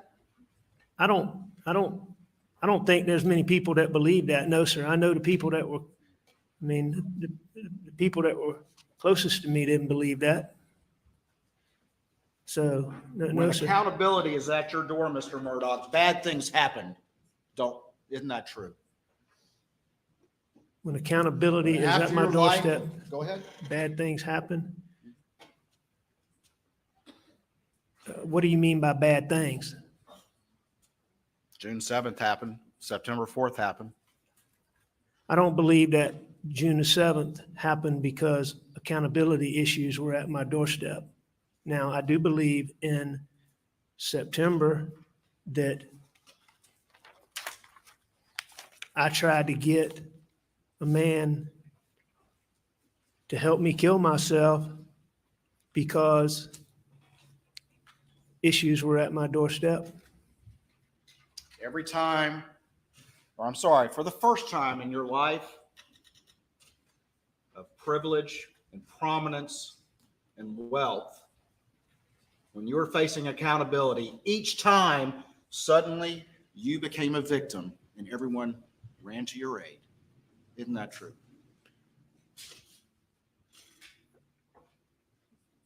I disagree with that, but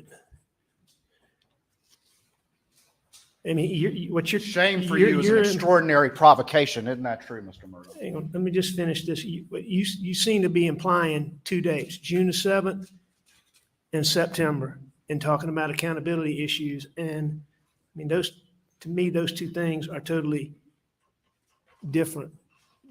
There were no accountability issues on my doorstep on June the 7th. That's what you say. And in September, Not what other people say. I was trying to, well, no, I mean, been a lot of people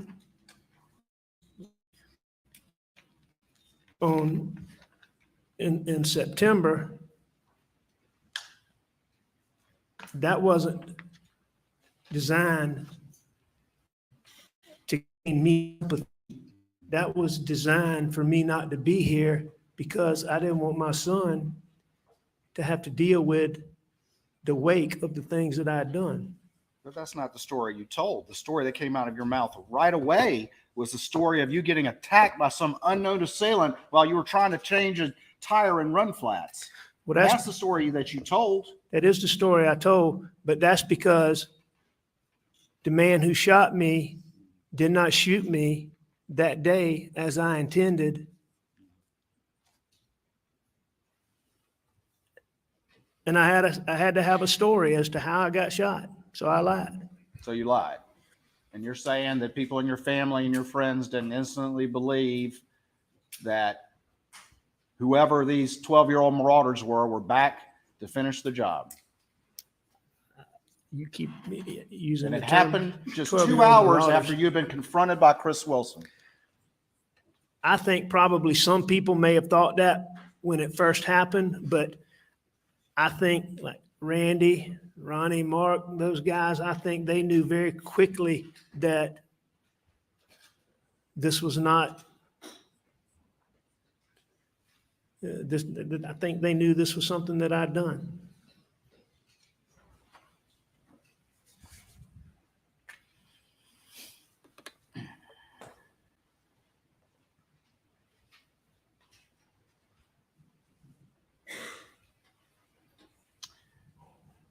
Shame for you, I asked this before, but shame for you is an extraordinary provocation, isn't it, Mr. Murdaugh? Shame for me is an extraordinary provocation. I don't like to be shamed. The prospect of humiliating the legacy is an extraordinary provocation to you, isn't it, Mr. Murdaugh? What do you mean by an extraordinary provocation? It affects you deeply. It's your biggest concern, is it not? No, that's not my biggest concern.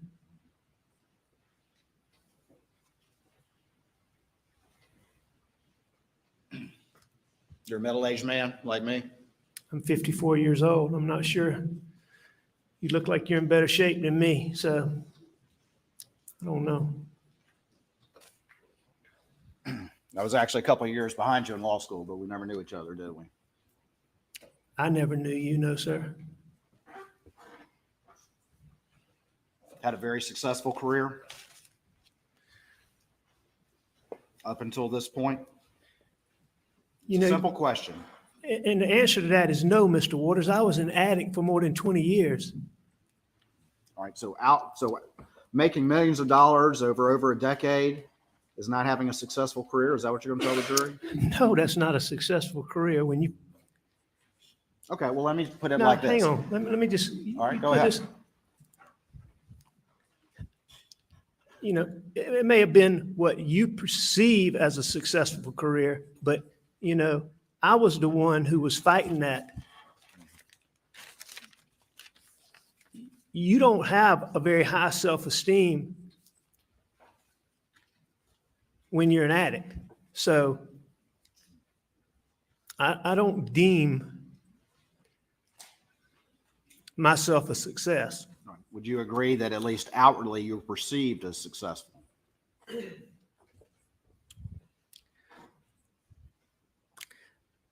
I made a bunch of money, if that's what you're wanting to get at.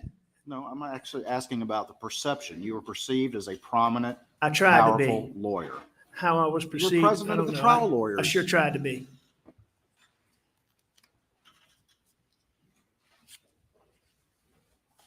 You lived a life of possessing authority. Possessing authority. Yeah, we saw the badges. You just admitted of your prominence in the legal community. I don't think that I lived a life of possessing authority. I never saw myself as that way. You don't think you lived a life of privilege? I think I was very privileged.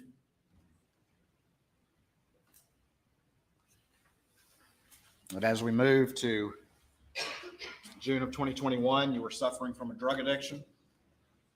Absolutely. Your father was terminally ill. When? And I mean, As we move to June of 2021, no, sir. he was very ill. He was very ill. And you were coming to a point of financial crisis.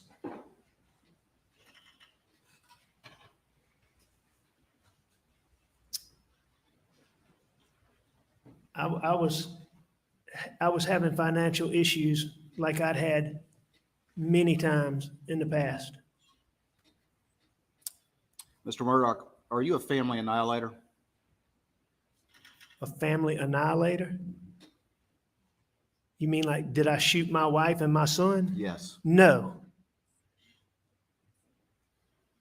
Would never hurt Maggie Murdaugh. I would never hurt Paul Murdaugh under any circumstances.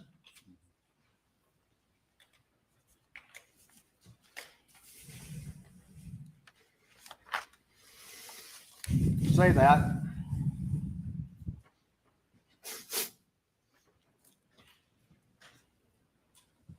Excuse me? You say that, but you lied to Maggie, didn't you? I did lie to Maggie You lied to Paul. sometimes. You lied to your father.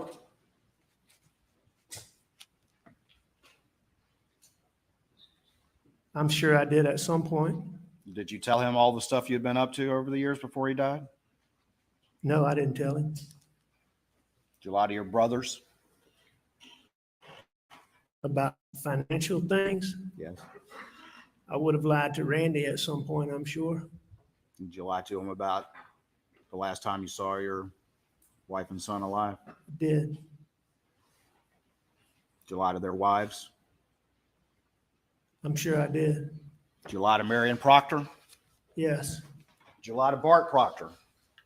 Yes. Did you lie to the Brandstetters?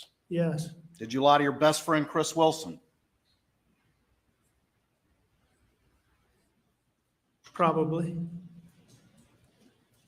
Did you lie to your other friend, Barrett Bulware, when you took his money? No, sir.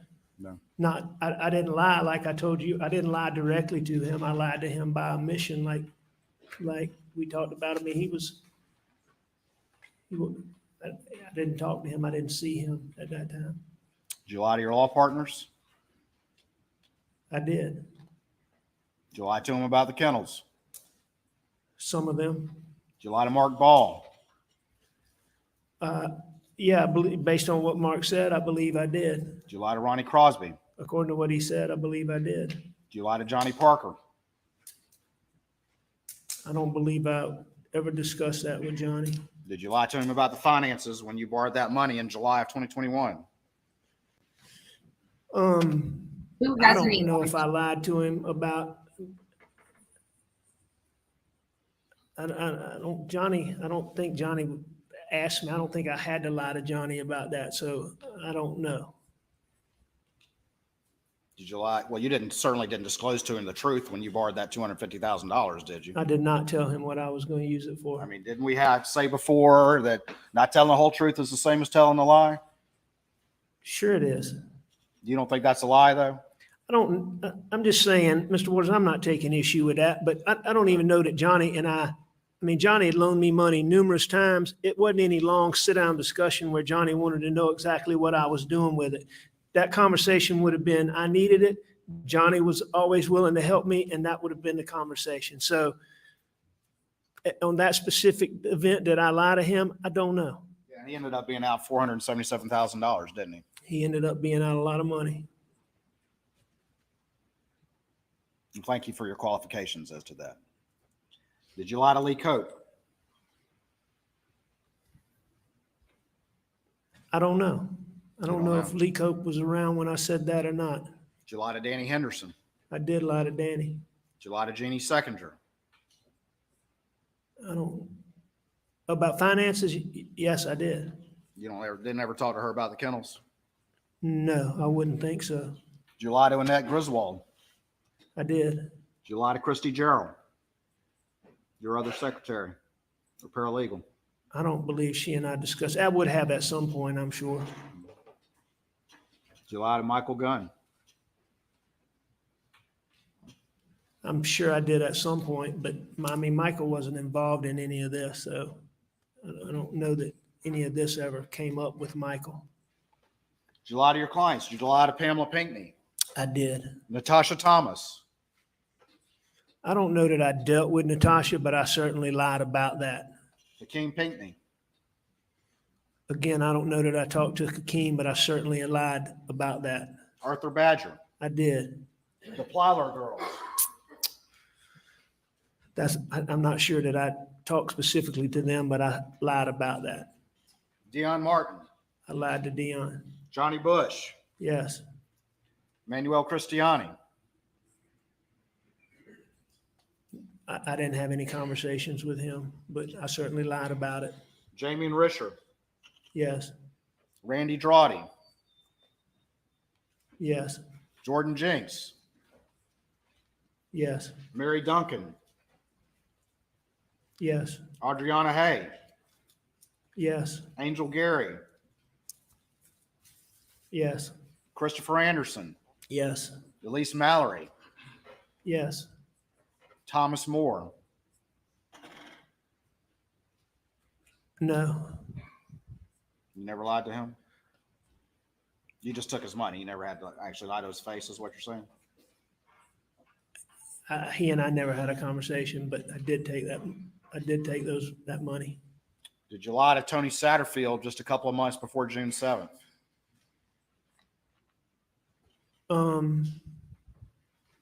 We saw the text. You want me to get it out? Just remind me. There's been a lot. Just remind me what it was. I'm going to show you what's been marked as 463. And I don't remember the exact date. So That was in April of 2021. Is that right?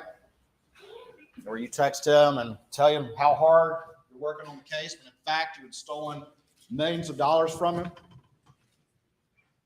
Tony Satterfield, who got up on the stand and told the jury about that. I texted him on April 12th, so 5 weeks before June 7th. Told him everything was okay. You're working hard, right? It's a complex case. Yeah, I told him I was working on the case. He was the son of your longtime housekeeper, Gloria. I'm sorry? He was the son of your longtime housekeeper, Gloria, who had served your family for many years. That's correct. And you stole millions from those boys. I stole those funds. And he and his family had started asking questions as we moved to June 7th. Didn't that happen? No, I mean, there wasn't any rise in them asking questions. No, sir. I mean, he periodically checked in and asked me questions, but, you know, it had come out long before this, I believe in the island packet, that there had been a settlement of $500,000. But I mean, that had been months and months, if I'm not mistaken.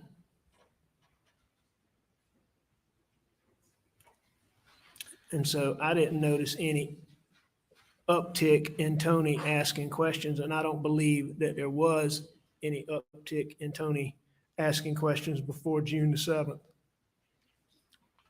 So you just gratuitously out of the blue decided to lie to him and send that text?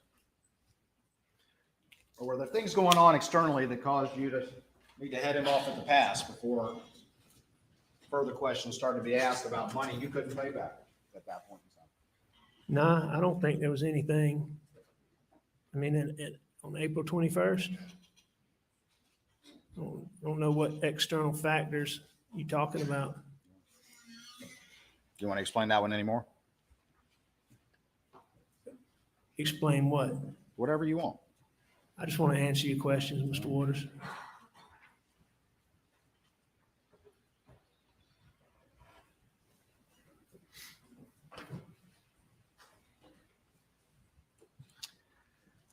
Lied to everyone about the side of the road, the people that came to stop to help, and the ambulance folks, and the 911, and Ryan Kelly, and the composite sketch artist, and all of them, correct? I lied to a lot of people about that. You know why people lie, Mr. Murdaugh? Because they know they've done something wrong. For the most time, I do. And you've been able to lie quickly and easily and convincingly if you think it'll save your skin for well over a decade. Isn't that true? I have lied well over a decade. And you want this jury to believe a story manufactured to fit the evidence that you brought forth just yesterday after hearing this trial's worth of testimony. No, sir, that's not correct.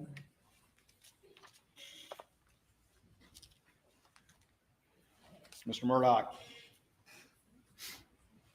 we went through this for a while, but you remember at the beginning of your testimony, I asked you whether or not you agreed that trying to explain your presence on the kennel video was the most important part of your testimony before this jury. You remember that? And you said, oh, not the most important. I said, was it at least important? You recall that from yesterday? Yeah, I recall you asking those questions, yes, sir. And you agree it's important, don't you? I agree that is an important component. But I think there's a lot of important components. And you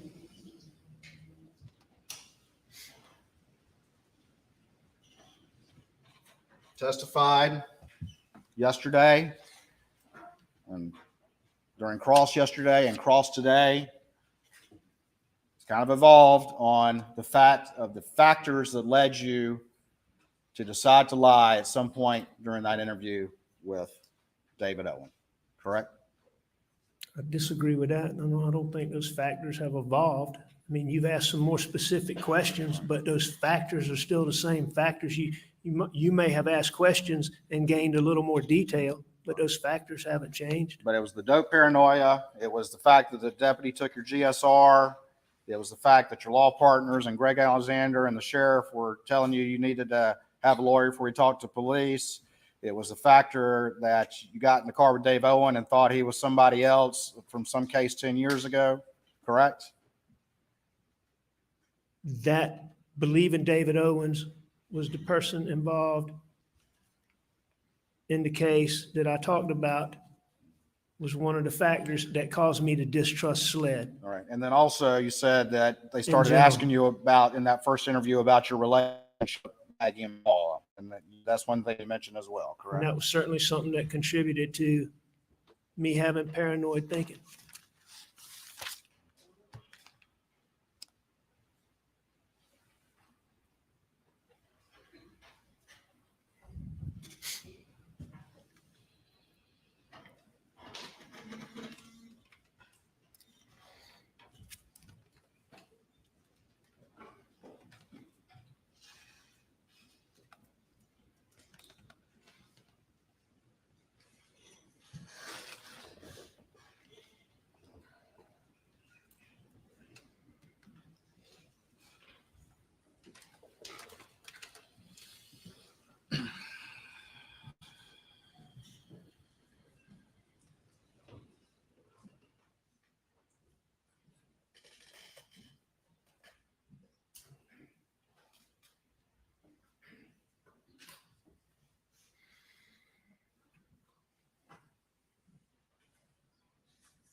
Are we good?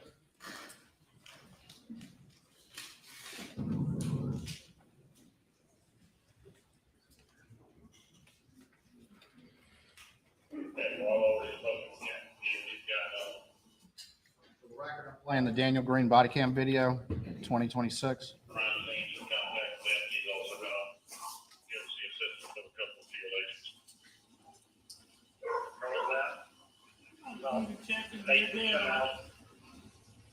They are dead on that. Yes, sir. That's what it looks like.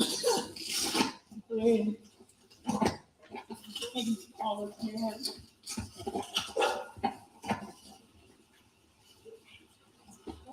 now?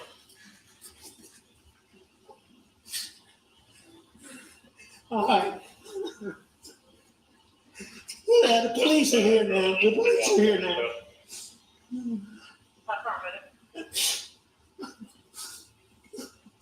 That's my brother. Okay. When was the last time you were here with them, or talked to them, or anything like that?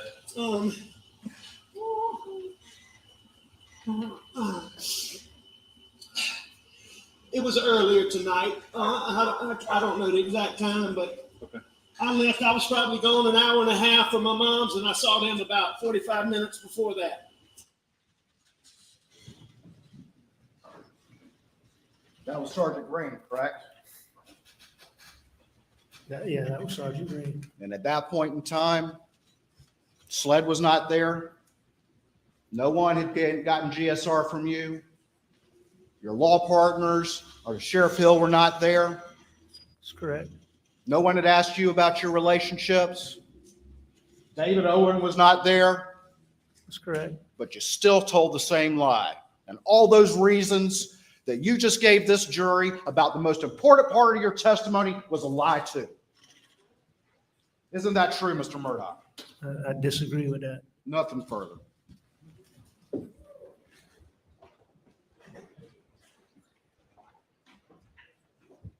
Ladies and gentlemen, we'll take a break now. Please do not discuss the case.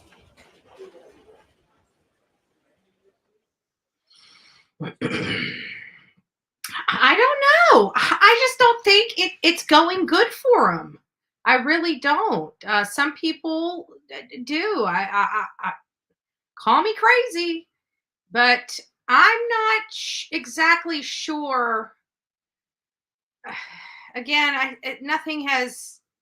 And I think the reason why the prosecutor, the state, is focusing so much on the We'll financial. step down. Please do not discuss the case. We'll take 15 minutes. All rise. Okay, 15 minutes, 15 minutes. Whew. That was pretty intense. I knew that was. I don't know. You know what? Let's do a new poll. So we're at 80-20, 81-19, 195 votes. So let me go on to another poll.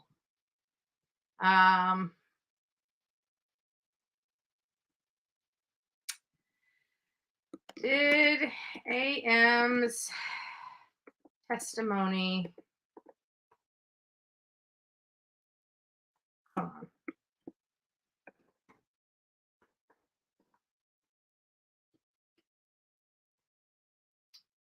on. Do you believe AM's story or testimony?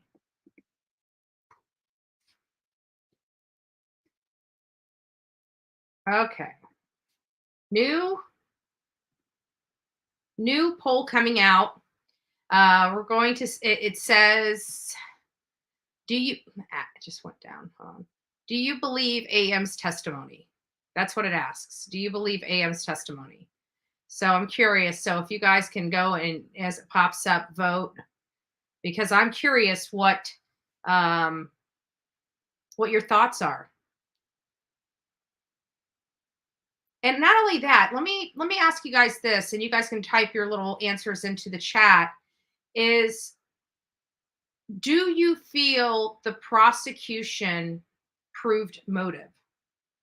By a show of ones, yes, and by a no is a 2. Not that they won the case, just the motive of why Alec would do this. Do you guys feel that the prosecution has at least proven motive? Okay.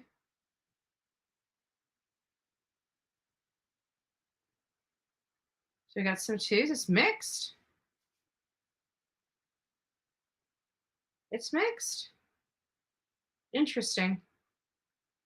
They proved nothing. Sonia doesn't think they've proven anything. But we just ended the one poll, and which one was that? Let me see if I can go back to it. It's not too late. So we just did the poll of, do you believe AM is guilty of killing his wife and son? And 80% of the chat said yes. And 19% of the chat said no. And that was a poll number completed was 195 votes. So it was, I mean, that was at least 2/3 of the chat. 1.5, 1.5. Let's see what we got here. I went over there, was reading something else. Okay. So a few of you guys are kind of not sure. A few of you guys are adamant that they have proven at least motive.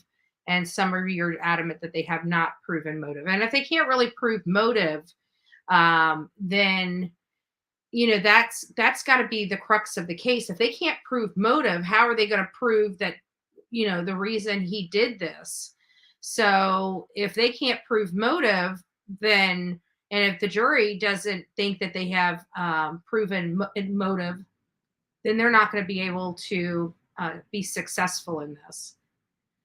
I'm going to let this poll go, but let me write this question down, because this is another question that I have, and I don't want to put it up yet because we just put a new poll up.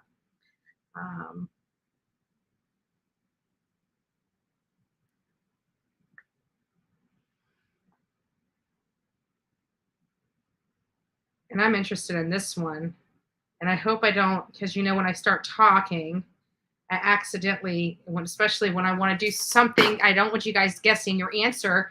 I end up saying it anyways. So they've proven he's a liar and a thief, but that's it so far. So some people believe, I believe, let's see here. Let me put some stuff up on here. Nana F12 says he's in such a financial mess, and I believe there's stuff we don't know that little detective and Maggie uncovered that led him needing to get rid of them. That's actually, you know what, that I didn't think about that perspective. But yeah, proof is in the pudding, no pudding yet. I love that. So my opinion, Alec woke up crying every day.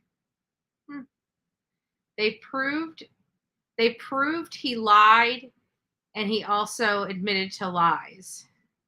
No motive proved. I think the boat case is linked to motive. Interesting. I do too. And you know what? But not just that. Going back to the boat, I mean, it was like really right up front. That was the emphasis. He emphasized the boat accident. It's like almost every person that spoke to him, the first thing he led with is boat, boat, boat, boat, boat. And my thing is if somebody's fighting somebody for money, who's going to jeopardize that when they've already lost so much? And while that money will never bring back their loved one, it still is at least some token of them.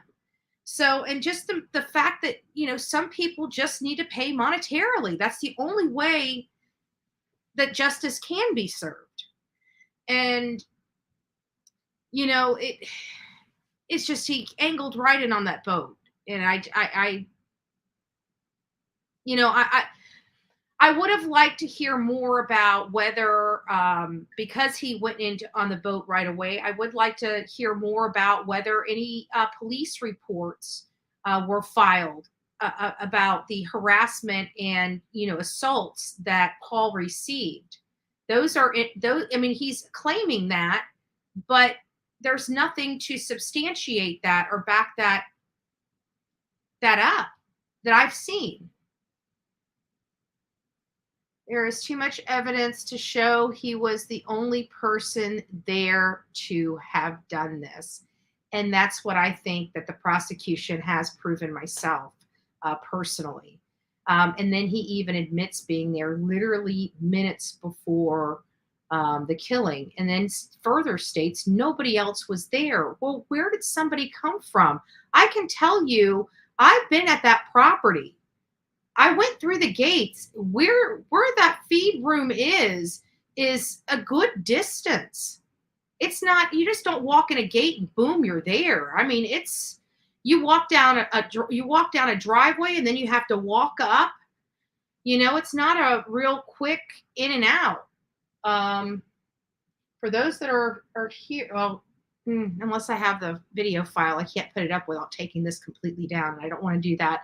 So I'll show it, but if you guys want to go back into YouTube, into earlier videos, I put the video up, and it's Behind the Walls, I think is the title of it, Behind the Walls, and went through the gate. And I got the place because I was told that Maggie was found in the wrong location. She was much closer to him than I originally thought. And I thought they were in totally different directions. But even after their positioning, it kind of made more sense to me because, to be honest with you, it didn't make so much sense the way it was. And I think I even said that she seemed really far away. This doesn't make sense. But either way, that was cleared up. I didn't know where the position of their bodies were, but now I do. And he was outside. And I've also learned from this trial that not only was he out of the storage feed room, whatever you want to call it, he went face first and was laying on his hands. So where did Alec try to take his pulse? If it was his neck, he would have had a step in blood, and he would have had blood under his nails and fingertips. And the reason why we know he didn't step in blood is because none of his shoes tested positive for blood. And he didn't tell them that he rinsed the shoes off because they were bloody, and he's had all this time to think of that, and he has not. So I don't know. Let's see how many people we've got in that poll so far. 142, but it's still going up. So I'm so it's 80-20.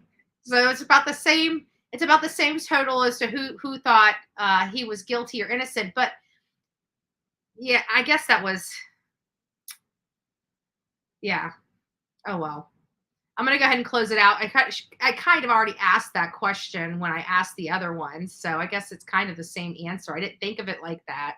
Ooh, but now I can do the new one. Hold on.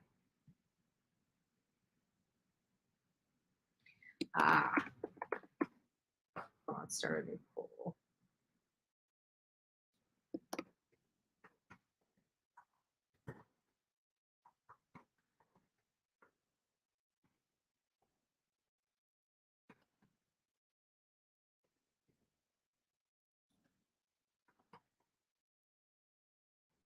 All right, here.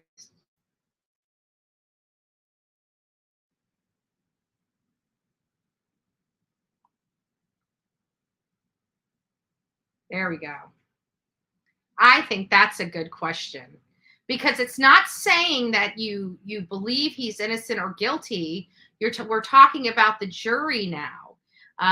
We haven't asked. I'm going to start with this question, and then we'll go to a new question. Let me write my new question down so I don't forget it.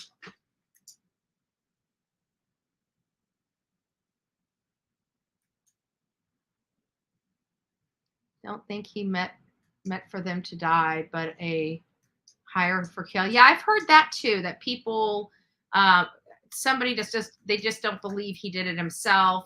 That he hired somebody, but that's not what the state's alleging here. So they're alleging he did it. He carried it out.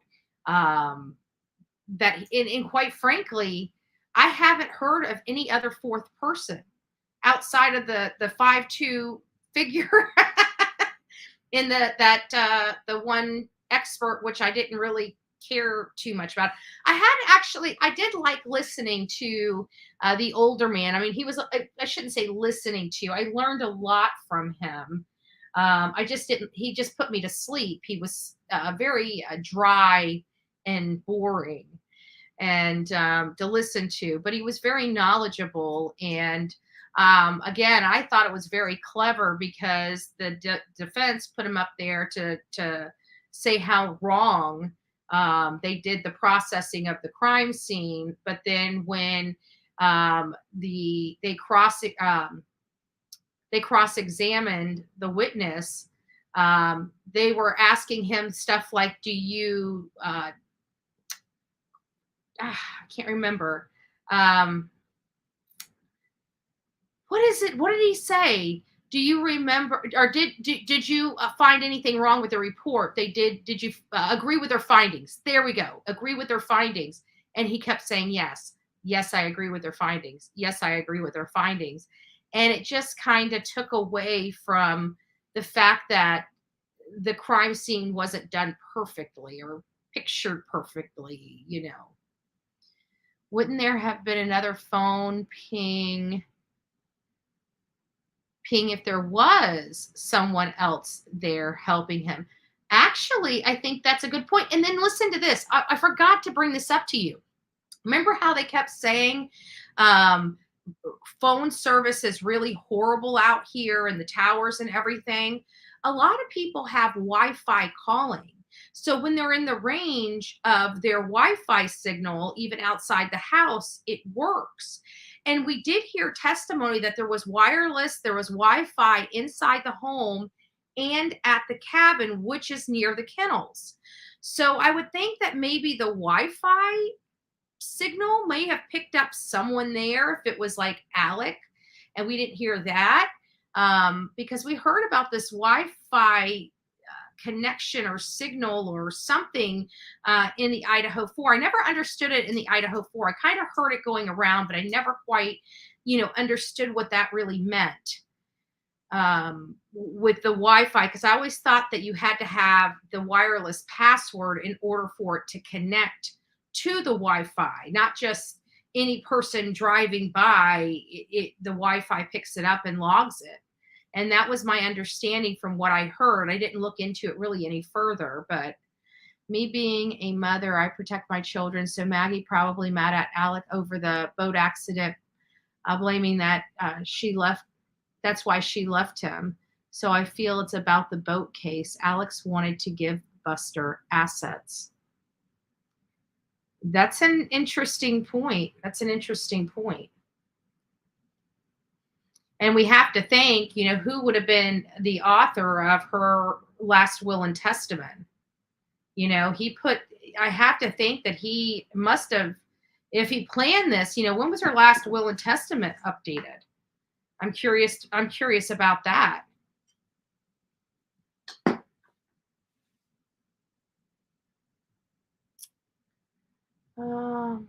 I'm gobsmacked. What does it say? I can read it over here. I did not think of it before. He tried to turn Paul to get his pills out of his pocket. Paul's phone fell out of the pocket. Alex murdered his wife and son over an addiction. Interesting perspective. Never thought about that. Never thought about that. Interesting perspective. That might make sense. Could fit the explanation, because I'm telling you, phones just don't fall out of pockets. Let's be honest with you. I shouldn't say that. I've seen them fall out of certain pockets, usually loose pockets. Being on the farm, I can tell you those farm boys are not into the baggy pants. They're just not. I don't know if you guys noticed or anything, but they he looks like he would probably wear a good a good fitting pair of pants. Shelley said he was wearing cloth very shoes. Huh. Okay, I'm gonna get back to this. Be seated.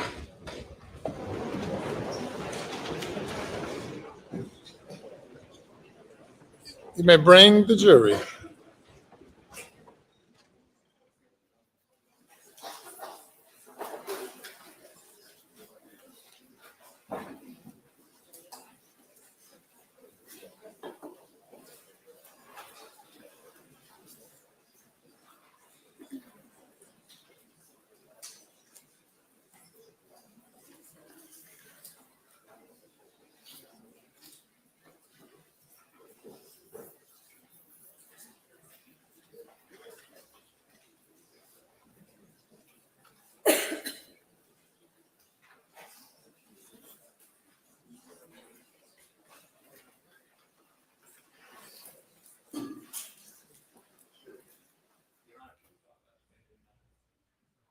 So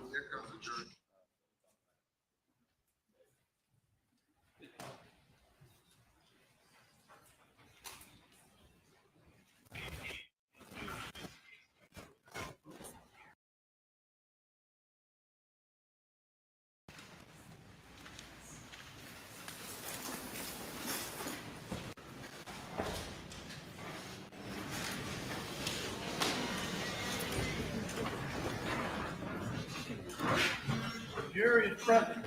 All right, thank you. Redirect. thank you, Your Honor.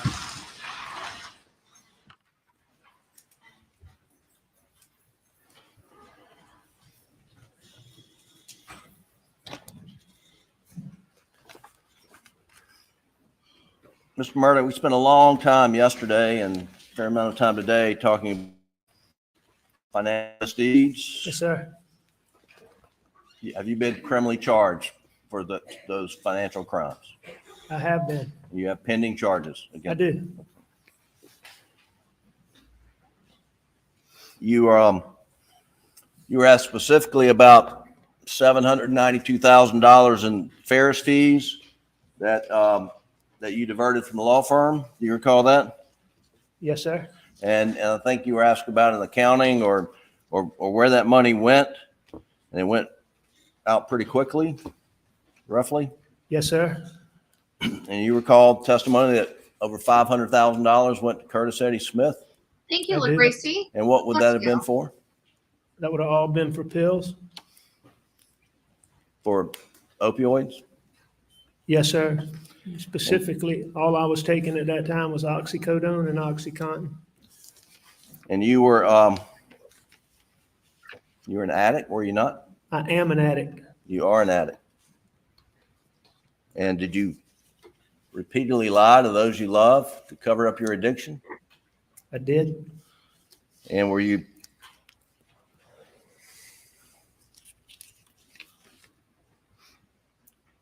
concerned that you would be exposed if you didn't continue to lie about your conduct?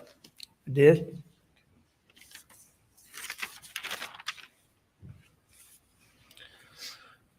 There's some specific things you were asked about, which I'd like to go over.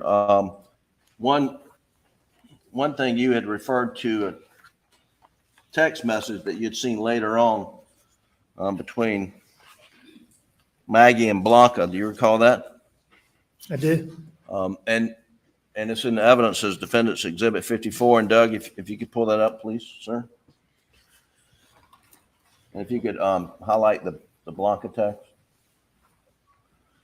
Is this the text message you're referring to? It is. And I'll just read it. It says, TY, that's thank you. It says, TY, I'm waiting at Dr. Alex wants me to come home. I had to leave door open at Edisto, but trust Mexicans to shut a lot for me. His dad is back in the hospital. The last doctor claims not cancer, it pneumonia. And then she has some faces. Alex is about to die. Hope he doesn't go down there to sleep. Alex needs to take care of himself as well. Is that the text message you're referring to? Yes, sir. And did Blanca share this message with you after Maggie was murdered? Blanca ultimately, she shared that with me. She first told me that, Maggie was worried about me, how much she loved me, and that she was worried about me, and I texted her. Okay.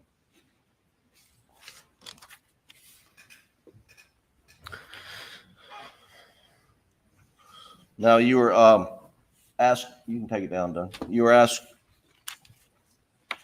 questions about conversations around the dinner table on the 7th about, well, didn't eat at the table, but around while you were eating dinner about Paul's health. Is that correct? That is correct.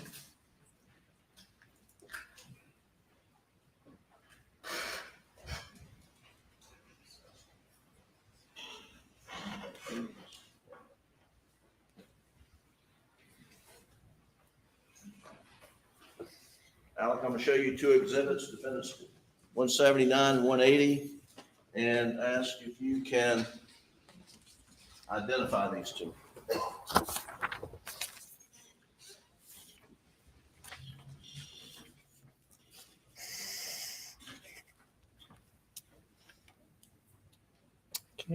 I can. And what are they? It's text from let's see, it's a text from Paul to me on May the 30th. And then and what's 180? Exhibit 180 behind it. That's a picture of Paul's feet. Your Thank Honor, you, we move ZA. defendants exhibits 179, 180 into evidence at this time without objection, I believe. Without objection, Your Honor. Submitted. Well, do you have 179? We've got some. You can let me put it on the Elmo. Okay. Alex, do these this text message refer to Paul's feet swelling? They do. So if you'll do, you can pull it up. All right, go up a little more so we can read it. And it says from Paul, and that phone number, is that your phone number? That is. It's my phone number, 1227. My feet swole up. It has something to do with my blood pressure. Get me an appointment as soon as it's convenient. And what's the date of this? May the 30th. 2021, right? Yes, sir. And if Doug, if you'll show the picture, I believe this is a blow up of the picture that's in this exhibit 180. Can you pull out? Is that a picture of, let's see, Yes. what y'all discussed, when you're eating dinner? Yes. Okay. Along with many other times. You'd also, you were asked questions about your dad's condition and whether he was terminal or not. Do you remember that? I do remember questions about him. Okay, and gosh, Doug, I think it's the extended timeline. Is it states 5:30? Is that the right number? States 5:20. If you'll pull it up, please. It's already in the evidence. And if you'll go to page 14, and if you'll blow up the entry at 142.54 at the bottom of the page. Alex, is this a text that you and we'll, do you recall this is the text that you and other family members received about your father's condition? Yes, sir. Okay, and it says, Daddy was just seen by the pulmonologist in Savannah. His opinion is dramatically different from the other doctors. He thinks Daddy has pneumonia and needs to be hospitalized to be treated for pneumonia. He thinks there could be an obstruction, but is more confident that it is all or mostly pneumonia. Daddy is being admitted to Candler St. Joseph Hospital now. He will have a study done to see whether or not there is an obstruction, and his treatment will be tailored accordingly. Right now, his pulmonologist does not. Go to the next page.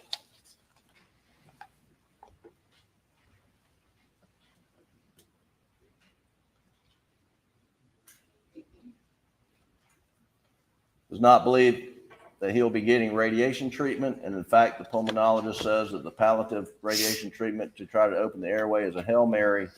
In his opinion, would most likely not work. Then it goes on to say, if he is right, and this is pneumonia, is much more treatable and can certainly give the immunotherapy a chance to work. Is that what you're referring to? That's the text I was talking about that came when talking to Jeannie Seconder. Okay. And and this wasn't a terminal diagnosis on the 7th, was it? Not on the 7th. That was actually a little bit of positive news. Okay. It was short-lived, but it was positive at the time.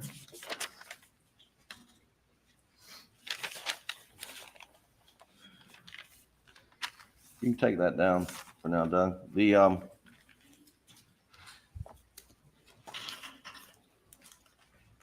But stay on that exhibit. Alec, you were asking if you go to page 46, please, the same exhibit, 520. Page 46. And if you'll highlight and blow out the 902.18, Alec Murdaugh's iPhone shows.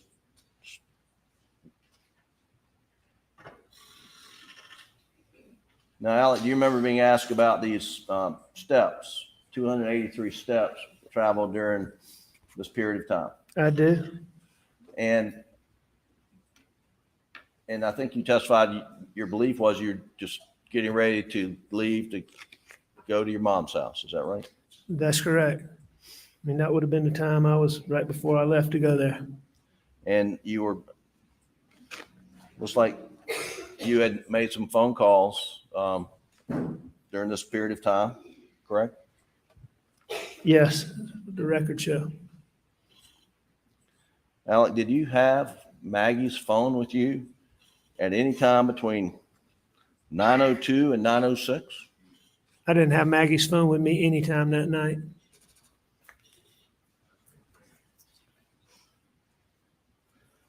And Doug, if you'll go to page 45, please.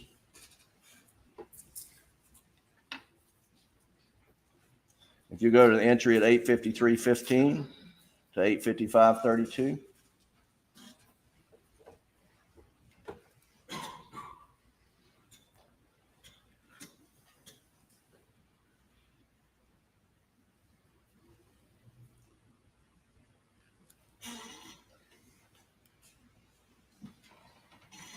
What am I missing?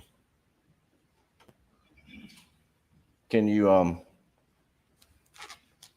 go, you're missing it. Go up one more entry, please. The one that records steps, please. And then take it all the way to the bottom, Doug. Thank you. This is in evidence. And this is Agent Rudowski's a timeline, and it says Maggie Murdaugh's phone,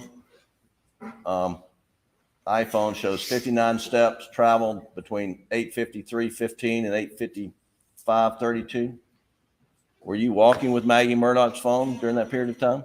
I wasn't walking with Maggie's phone anytime that night.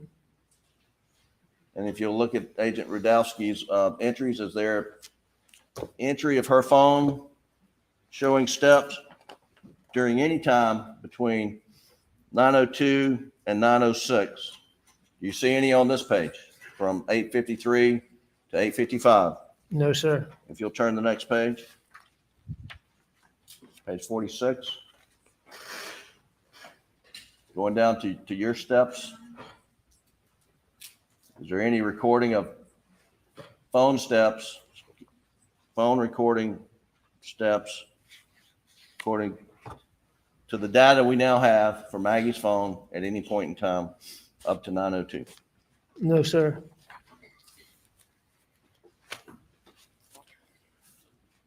And had you repeatedly asked SLED to get the data from the OnStar, from the phones, to evaluate whether your phone and Maggie's phone were ever moving at the same time? You made that multiple requests. I repeatedly asked David Owens about that information. And when you asked that question, were you aware that Maggie's phone had been located, Thank you, Julie. down the road, Thank you, mile, Jay. or half a mile or more? Is that right? Yeah, I knew where her phone had been located And why was it important to you to get that information? because I knew that whoever had done this to them had Maggie's phone. And I knew that my phone and Maggie's phone and my car were never together.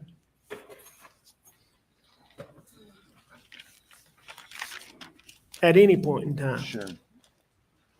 Now, you have given inaccurate times in many statements to law enforcement in this case, have you not? I did. And we reviewed some of those in your direct examination. I mean, one was Paul getting to Moselle around 5 p.m. Do you remember that? I do. Were you lying to Agent Owens or anybody when you said Paul got there at 5 p.m.? No, I wasn't lying to him. I mean, I thought that at the time. And when you, Most of the times or a lot of the times when I gave times, I qualified them and say, but, you can look at this. I pointed them to my office, to the call log, to the key card like we talked about, or my phone, or my OnStar. and when you told the agents that you thought you got to the office 8:30, 9 o'clock on that morning of June 7th, well, you were wrong, right? I was wrong. Were you lying? No, I wasn't lying. And when Deputy Green drove up and you had the first encounter with him, I believe you told him that you had been gone to your mom's house for an hour and a half. Is that right? We just heard it. The last one, Yes, sir. yeah, hour and a half. I think that is what I told him. Hour and a half. And that the last time you saw Maggie and Paul was 45 minutes before that. Yeah, that's what I said. And when you spoke to Deputy Green, it was about, I think the records show they didn't arrive on the scene until 10:22 or something like that. Is that right? That sounds right. I mean, I think that's what the records show. That sounds right. And that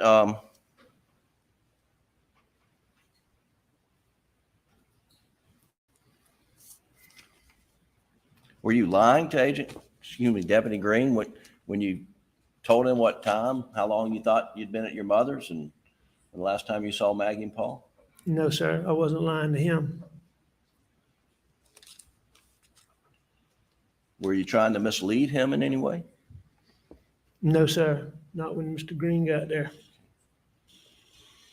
Now, you've admitted the first few questions that I asked you yesterday and multiple times today that you lied to Agent Owen and Deputy Rutland and Agent Owen and Agent Croft, and on a couple occasions about your whereabouts following dinner, correct? I did lie to them, as we discussed And repeatedly. you've explained that it was this addiction, opioid induced paranoia you just couldn't shake. Is that right? That's right. You know, like I said, there's certain things, anything that make you paranoid, but I could get over it really quickly. But that night, I didn't. And you had a bag of pills in your pocket, did you not? I did. And when you got down to the kennels, we're not going to repeat all that, but I mean, did you ever see anybody down there? Anybody else? No, there was nobody. There wasn't anybody down there when I was there. And did you believe that the information, whether you were there or not there, would advance their investigation in any way? No, I didn't. I didn't think that, And why didn't you think that? because they were fine and doing good when I left there. Did on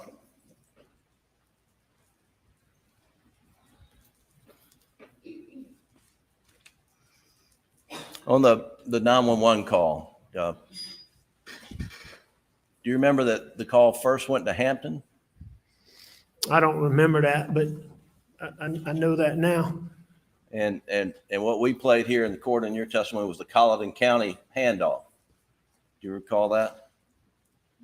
I do recall that. I think at some point the part in Hampton might have gotten played too, didn't it? But I know the main part was the Colleton Right. part. But it was like a minute into the call. But initially it went to Hampton, then subsequently it was transferred to Colleton. That's right. And then a minute or so into the Colleton call, you said, "I've been up to it now." You remember that? I do remember saying that.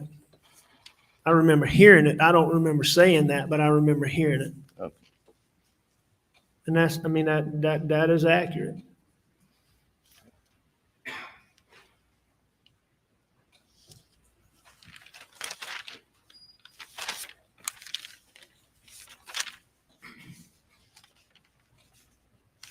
And by up to it, at that point, I had gone all the way up to them at that point. When I first got out, I was close, but I wasn't right at them, I don't think.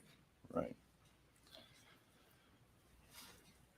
You were asked about the roadside shooting, and your intent was to end your life that day, was it not? It was, no question.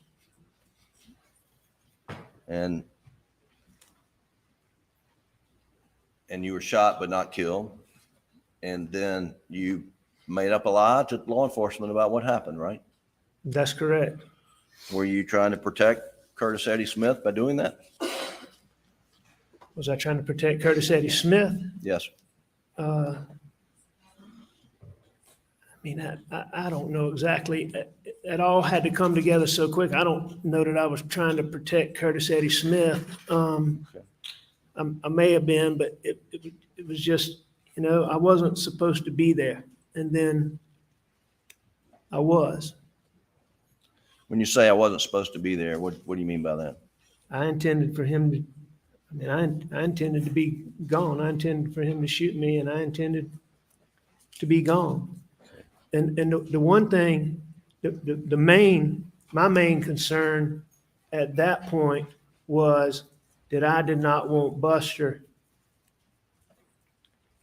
I did not want Buster knowing that I had tried to do that. Okay. That was my motivation in telling that story. I see. Did you eventually voluntarily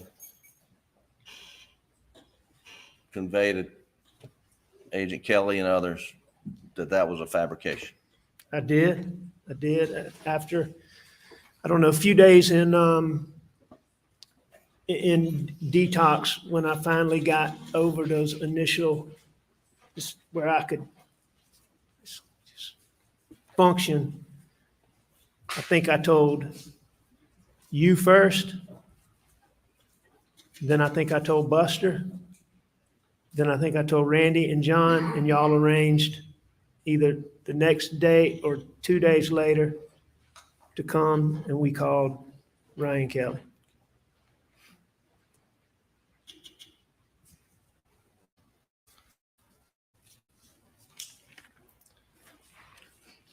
Well, you've lied to your family over many years, have you not? I lied to my family about my addiction.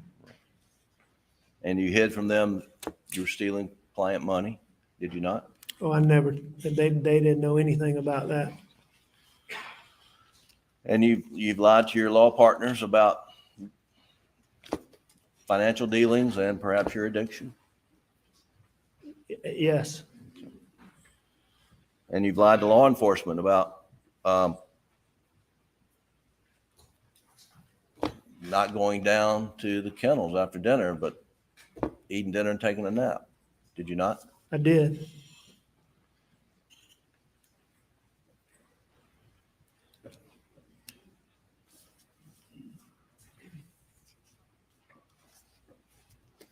Alec, did you murder Maggie? I would never hurt Maggie. Did you murder Paul? I would never hurt Paul. If I was under the pressure that they're talking about here, I can promise you I would hurt myself before I would hurt one of them. Without a doubt. Thank you. That's all the questions I have. Orders. Please, court. You said that you were concerned when you talked to David Owen about the bag of pills in your pocket, correct? I mean, no, sir, I'm not saying that I was concerned about that. I don't think I told you I was concerned about that. I'm just telling you that was a fact. I had a bag of pills in my pocket, and that was one of the things, that was one of the many things that came together that night. And you're trying to tell this jury that as a reasonable husband and father in this situation, concern about a bag of pills in your pocket was more important to you than telling law enforcement and narrowing the time when you last saw your wife and son alive. That's what you want to convince this jury of? No, sir, because, I mean, the bag of pills in my pocket was not what I was concerned about sitting in there. It was, as I said, it was one of the many things that was going on. But I wasn't sitting there worried about those pills in my pocket. You were asked about requesting the phone and automobile data. And that was because as a prosecutor and a lawyer, you had been manufacturing an alibi to cover your tracks. No, sir, that's absolutely wrong.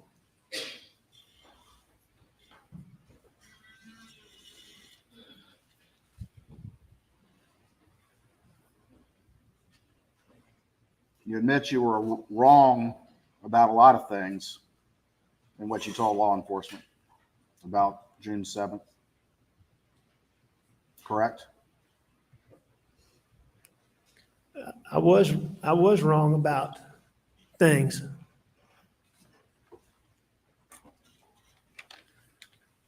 Some things. You were asked whether or not you voluntarily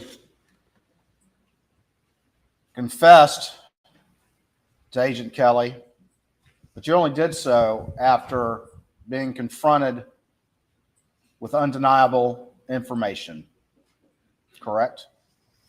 No, sir, that's not correct at all. What I was told is that, and and I believe this came from Randy, what I was told is that SLED had come up with some information that seemed like it was consistent with my story, and they needed me to verify some things, is what they told me. And, you know, I knew that resources had already been wasted. I didn't want them wasting any more resources. And I told them the truth, but there wasn't any, nobody had presented me with any evidence. And you just testified that you told Jim Griffin first, correct? I believe that I told Jim Griffin first. But at that time, you didn't say anything about those kennels, did you? To Jim Griffin at that Correct. time? No, sir, I didn't.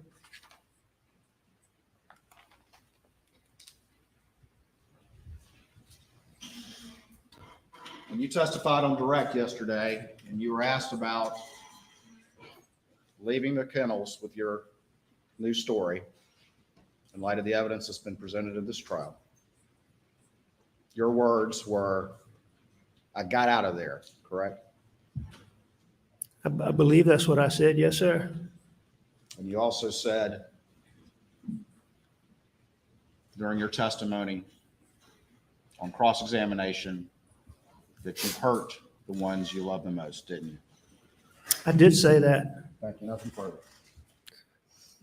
In saying that, Mr. Waters, I just want to explain that answer. I mean, he just asked me a question about what I said, and I was going to explain why I said it. All right. As I told you earlier, you're implying to this jury and to me that was me talking about hurting Maggie and Paul. And that's not what that was.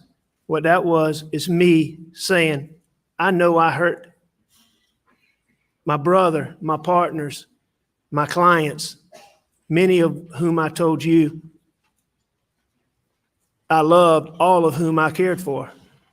And that's what that was when I'm talking about how my misdeeds, how I hurt the people worst were the ones I loved the most. I just asked you what you said, correct, Mr. Murdaugh? You did ask me what I said, but in asking me that, you're putting an implication on there that I am explaining. I just asked you what you said. Okay, yes, sir. Thank you. Nothing further. And step down.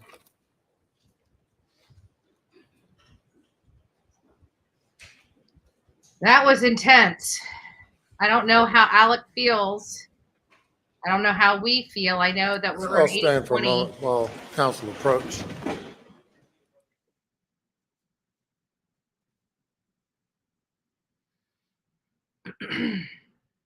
I don't know if they're getting ready to wrap up trial. Oh no, they got some expert witnesses that are coming, and they didn't want to make the expert witnesses stay the weekend, but it looks like they're going to have to stay the weekend because this was very exhausting. Alec had to know he was going to go through the ringer with the prosecution. And me personally, what I've heard, it didn't really sway me one bit because I have a skeptical eye. I look at it from a skeptical lens. It's because everything that we have learned in this trial, primarily, in my opinion, for me, it's the OnStar data. And they're trying to explain all this stuff away. And for me, it's just not explaining it away well enough.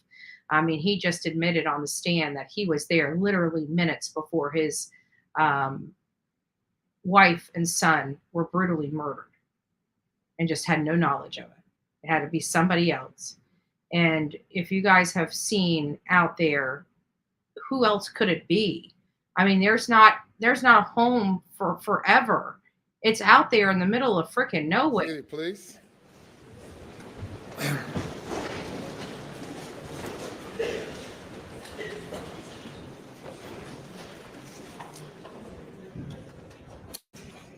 Well, we've come to the end of this week, and we will adjourn now and resume at 9:30 Monday morning. Have a great weekend. Do not discuss the case or allow yourself to be exposed to any information concerning the case. And we'll see you Monday morning. Have a great weekend. Jury is excused.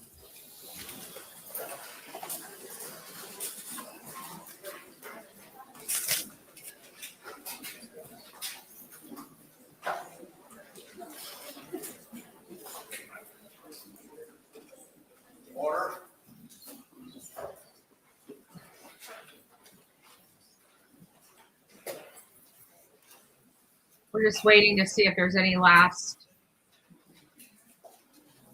housekeeping items. Please.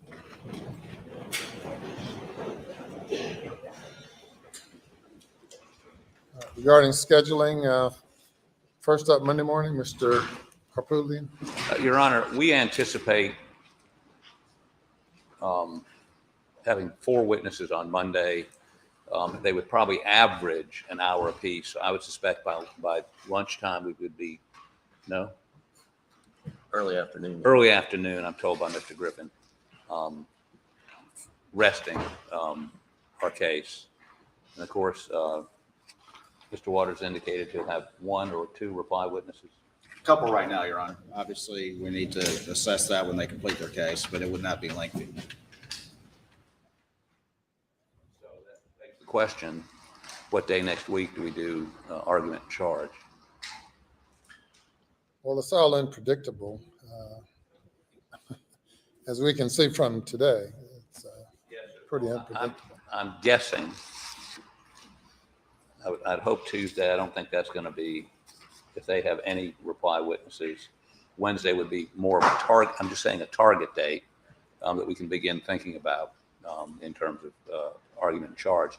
To that end, are you going to set a time limit on arguments, or are you going to just let us do whatever we want? I do not set time limits on argument. With that in mind, Mr. Griffin and I mean, they get 2 arguments. We perhaps would like to split our final argument, which would, we think, with 4 weeks of testimony in there, it's going to be difficult for one person to digest all of that.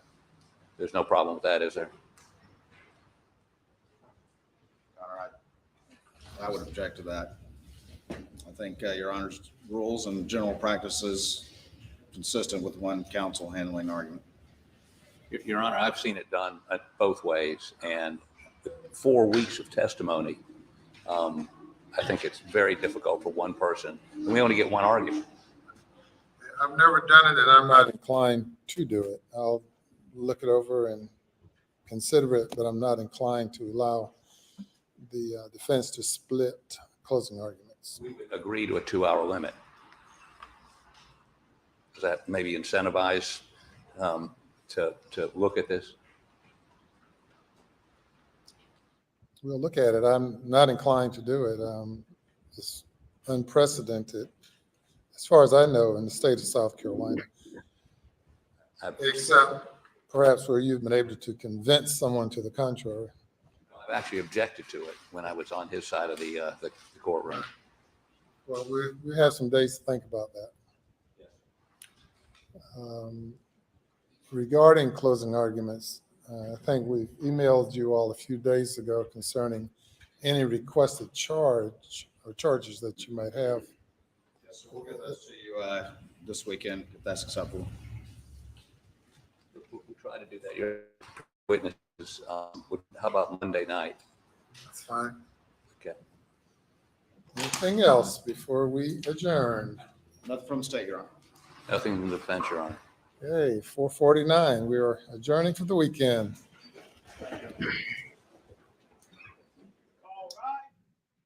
They just keep wanting and wanting and wanting. They keep wanting special treatment from the defense. That seems to be what I gather. The judge isn't having it. He has been presiding over cases like this for, it seems like, a pretty long time. There we have it. I'm still dumbfounded that Alec went on the stand, but he did. Clearly it helped for some. For some it did not.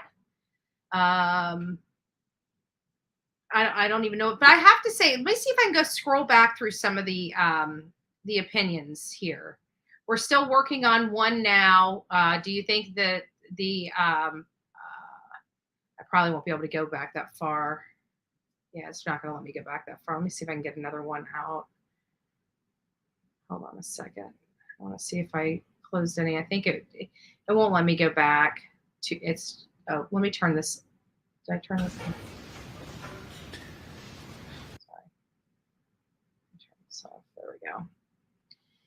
And no, it won't let me see any of my past poll. Oh, here's one.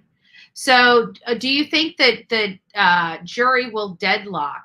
That it's pretty close. So that's interesting. So I wanted to go over that just a little bit. So we have an 80-20 in the chat room. So that means 80% believe Alec Murdaugh is guilty of sin and 20% believe he's innocent. But on the deadlock poll, it states that 51% believe the jury will deadlock and 48% believe it will not. We actually have a majority in here, even though it's 80-20. You believe Alec Murdaugh is guilty. You don't believe the jury will come back with a conviction. I thought that was interesting. I really did. Yeah, it was a very interesting poll, and they had, hundreds of or 100 plus voters in both of those. This one was, I don't remember what the first one was. I think it was like 180 votes, maybe, or maybe it was this one. And this one was 181 votes. So far, I'm going to go ahead and close out the poll for, do you think the roadside shooting was for sympathy or death? And believe it or not, out of 116 votes, 56% believe it was for sympathy and 43% believe it was truly to off himself. I actually thought it was he wanted to kill himself, but after hearing the testimony, I've even changed my position on that. Now I actually believe that he did it for the smoke and mirror of letting people know that even after they got Paul and Maggie, that they were coming after him. And that is what I really, really believe now. So I mean, based on everything I'm hearing, I'm actually changing my position in a couple things too. One of the ones is I thought that actually I've changed my position on this, and I'm bouncing between two of them now. So I originally thought that Alec Murdaugh did this out of anger. And then as we were going through testimony, I believed he did it because he did not want to shame his beloved wife and his son that he doted on. And now I'm a toss up between and that's what I call mercy, the mercy killing. And so that's what I take of that. And now, because of these pills, I'm starting to think, like somebody put in here, maybe he got angry with them because little detective took his pills and he went through his pockets to get them back. And that does sound like the kind of addict he might have been. So my position has changed a little too. And that was based upon his own testimony that made me feel different about it. So I don't know. I'm unsure. I think as a defense, they should have stepped in and objected, and the state attorney should have asked better questions. Thank you, Tanya. LaGracia, if I'm saying that right, or Gracie, I don't know. LaGracie, sorry, I don't pronunciate very well. She says she agrees. Cynthia says, let me pull this down because I lose them. Okay, Cynthia says He brought those guns down and purposely shot and killed them. He has plenty of time to clean up and hide evidence. And I think they've at least proved that he had time. There was a gap between the 8:49 time and the 9:07 when he left his house to make it to Alameda. And I do believe that they could prove that something was off with his trip to Alameda that night. Primarily when he stopped for like a minute or two as he was exiting there. We really had no reason to stop there for that significant amount of time. And it makes me wonder, why he did that. So I think they, at least in my opinion,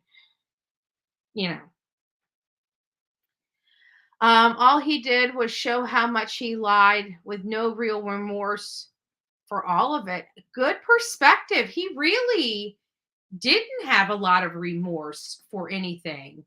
And, outside of a few intense moments, his demeanor changed from being when his attorneys were first questioning him, he's sobbing, he's trying to get sympathy. But by the time the prosecution started asking him questions, you could kind of see his attitude change. Now, granted, I mean, somebody's asking you questions and stuff like that, but he stopped focusing on the jury.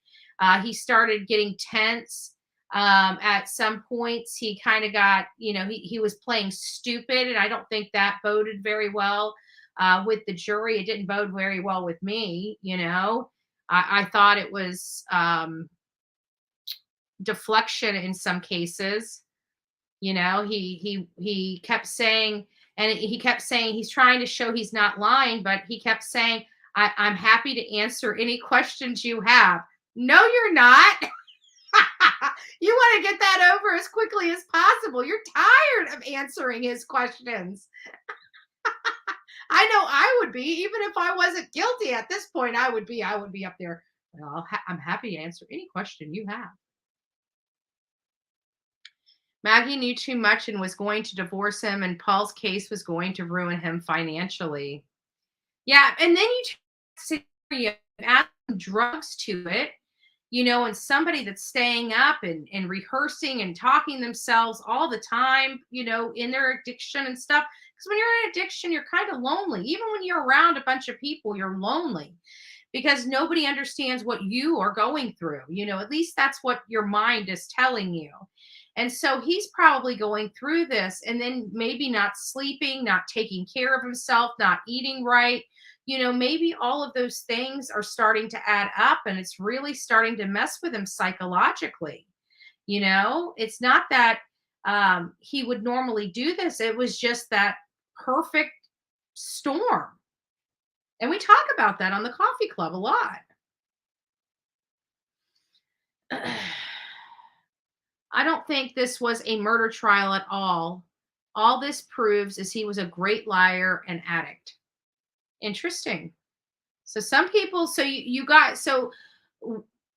that kind of comes back to, I guess, your answers. And it kind of clarifies a lot of people's answers with that statement, because it explains that you think that he's guilty, but you think the jury's going to be deadlocked. So you guys are feeling, is it fair to say that you guys are not feeling confident that the state proved its case? If you're not feeling confident, even if you believe he's guilty or not guilty, if you're not feeling confident that the state proved its case, put a 1 in the chat. If you believe the state proved its case, put a 2 in the chat.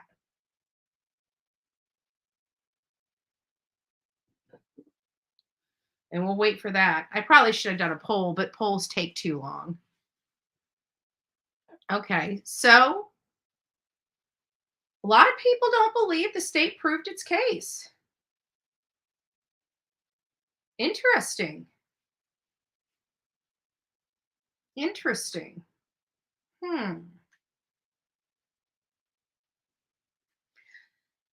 don't know if it's 50-50, but you guys are definitely competing with whether you feel the state proved its case and whether you don't feel the state proved its case. I'm one that feels the state proved its case. But again, I'm not a jury. Did that jury feel it? You know, if I felt it, I feel like if I felt it through the screen, it had to have been more intense because, you know, I tell you all the time, I love interviewing people face to face because I get a vibe, you know, I get a sense, you know, you get to see somebody's body and, you know, it's just different. I just feel that there's something more people feel than just, you know, feeling, you know what I'm saying? And I don't think it has to do with being, you know, a medium or anything like that. I think people naturally have the ability to sense other things, instinct. And I feel that like your instinct is not there through a screen, and just feel that if I was in front, you know, maybe I'd feel something differently. They proved he was a crook. All they talked about was finances, not a murder trial. State was jealous. Interesting. It only takes one softie.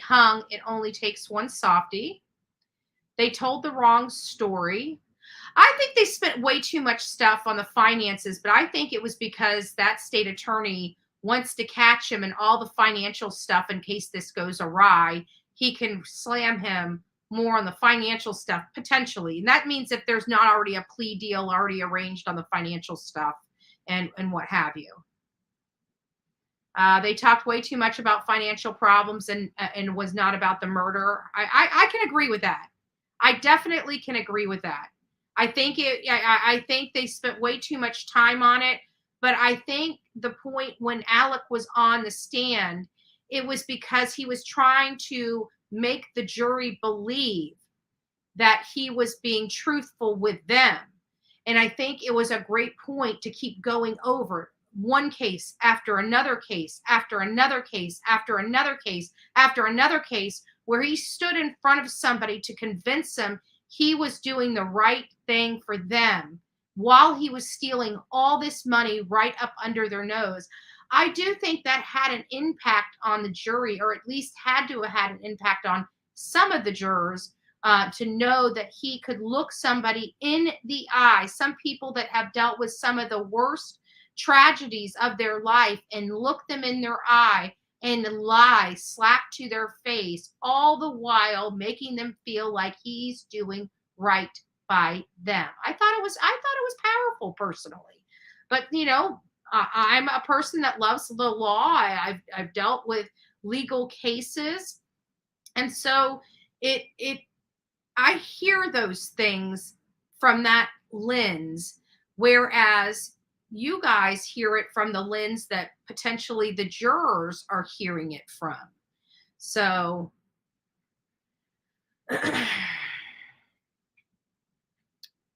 Betty, you are an empath. I'm not an empath. I don't even know what an empath is, but I'm not one. Oh, Lord.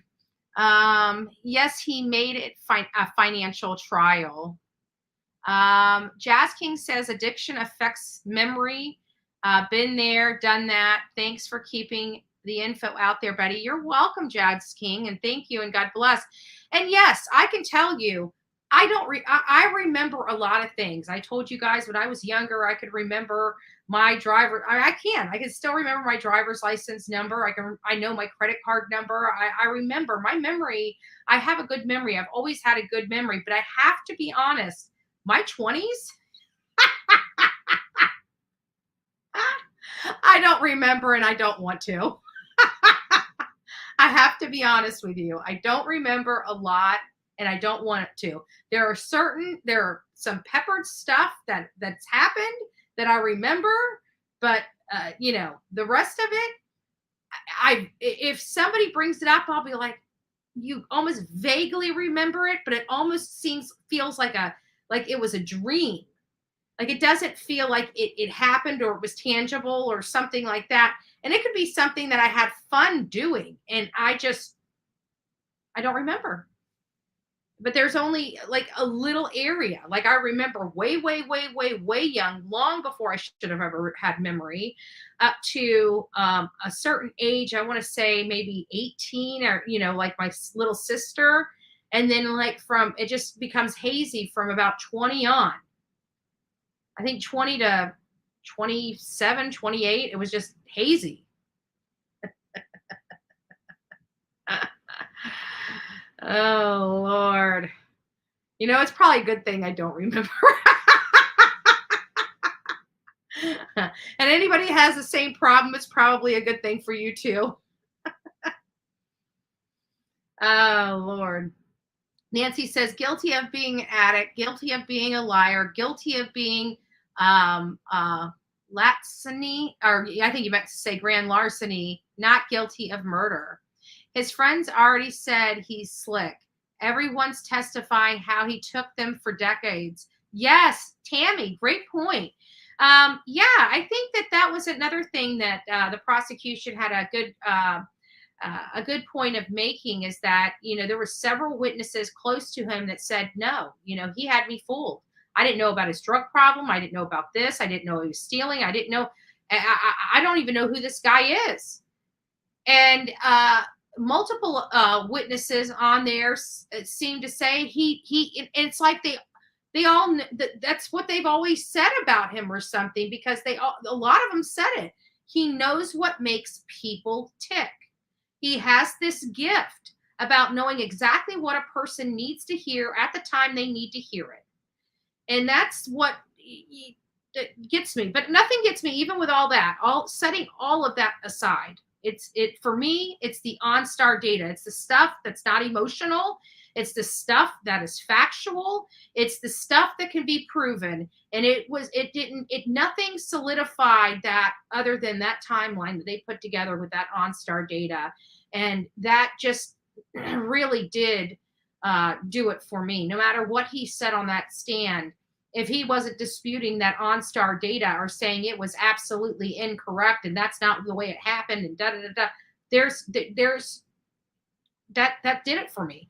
And for Alec not to have closed that, defended that, since he never defended that, and he ended up changing his entire story right at the end. Oh yeah, well now I guess I'll tell you, I went down to the kennels. Oh, but I didn't trust this guy, and I didn't trust that guy, and I didn't trust this guy. It was after he got busted that his story changed, that he finally decided to say, yeah, I went down to the kennels. But while people were trying to put a timeline together and trying to find the real killer, right?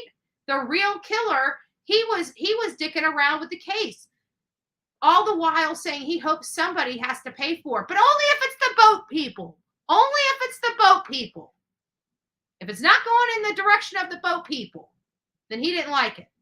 He kept, no matter how we went, he kept turning it right back to the boat, right back to the boat, right back to the boat. I'm sorry. Too much. Anyways, guys, we had a very, very busy day today. I have been up since 2 a.m. It is 5 o'clock. I think I have earned a relaxing hot shower and a good movie. What do you think? Put a 1 in the chat if you think I've earned a hot shower and a good movie for tonight. Put a 2 in the chat if you don't think, so I can block you. I'm just kidding. Watch somebody put a 2 in there just to see if I block them. I'm just kidding. I'm not going to block you. Great day today, guys. Great day today. First time we have ever gone out on a search, and the child or person we were searching for was found. Not just found, but found safe, found alive, and found unharmed. Today was a great day. And when I got back here, I couldn't think of anything other than spending the time with you and watching Alec Murdaugh. And I am so glad I did. You guys have been truly fabulous. Stacy, I'm going to smack you. You guys have been truly fabulous today. God bless each and every one of you. Today was a great day. Thank you for all the prayers, all the love, and all the support today, I'm telling you, good will always trump evil. And we did it! God bless.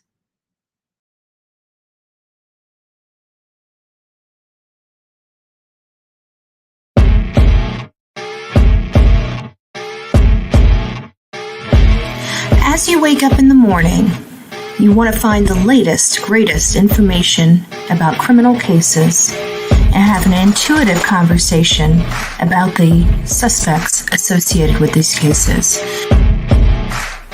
Head over to the Bullhorn Betty channel on YouTube.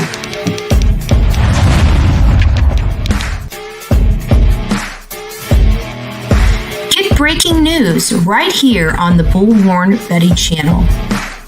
Welcome to the Bullhorn Betty Coffee Club.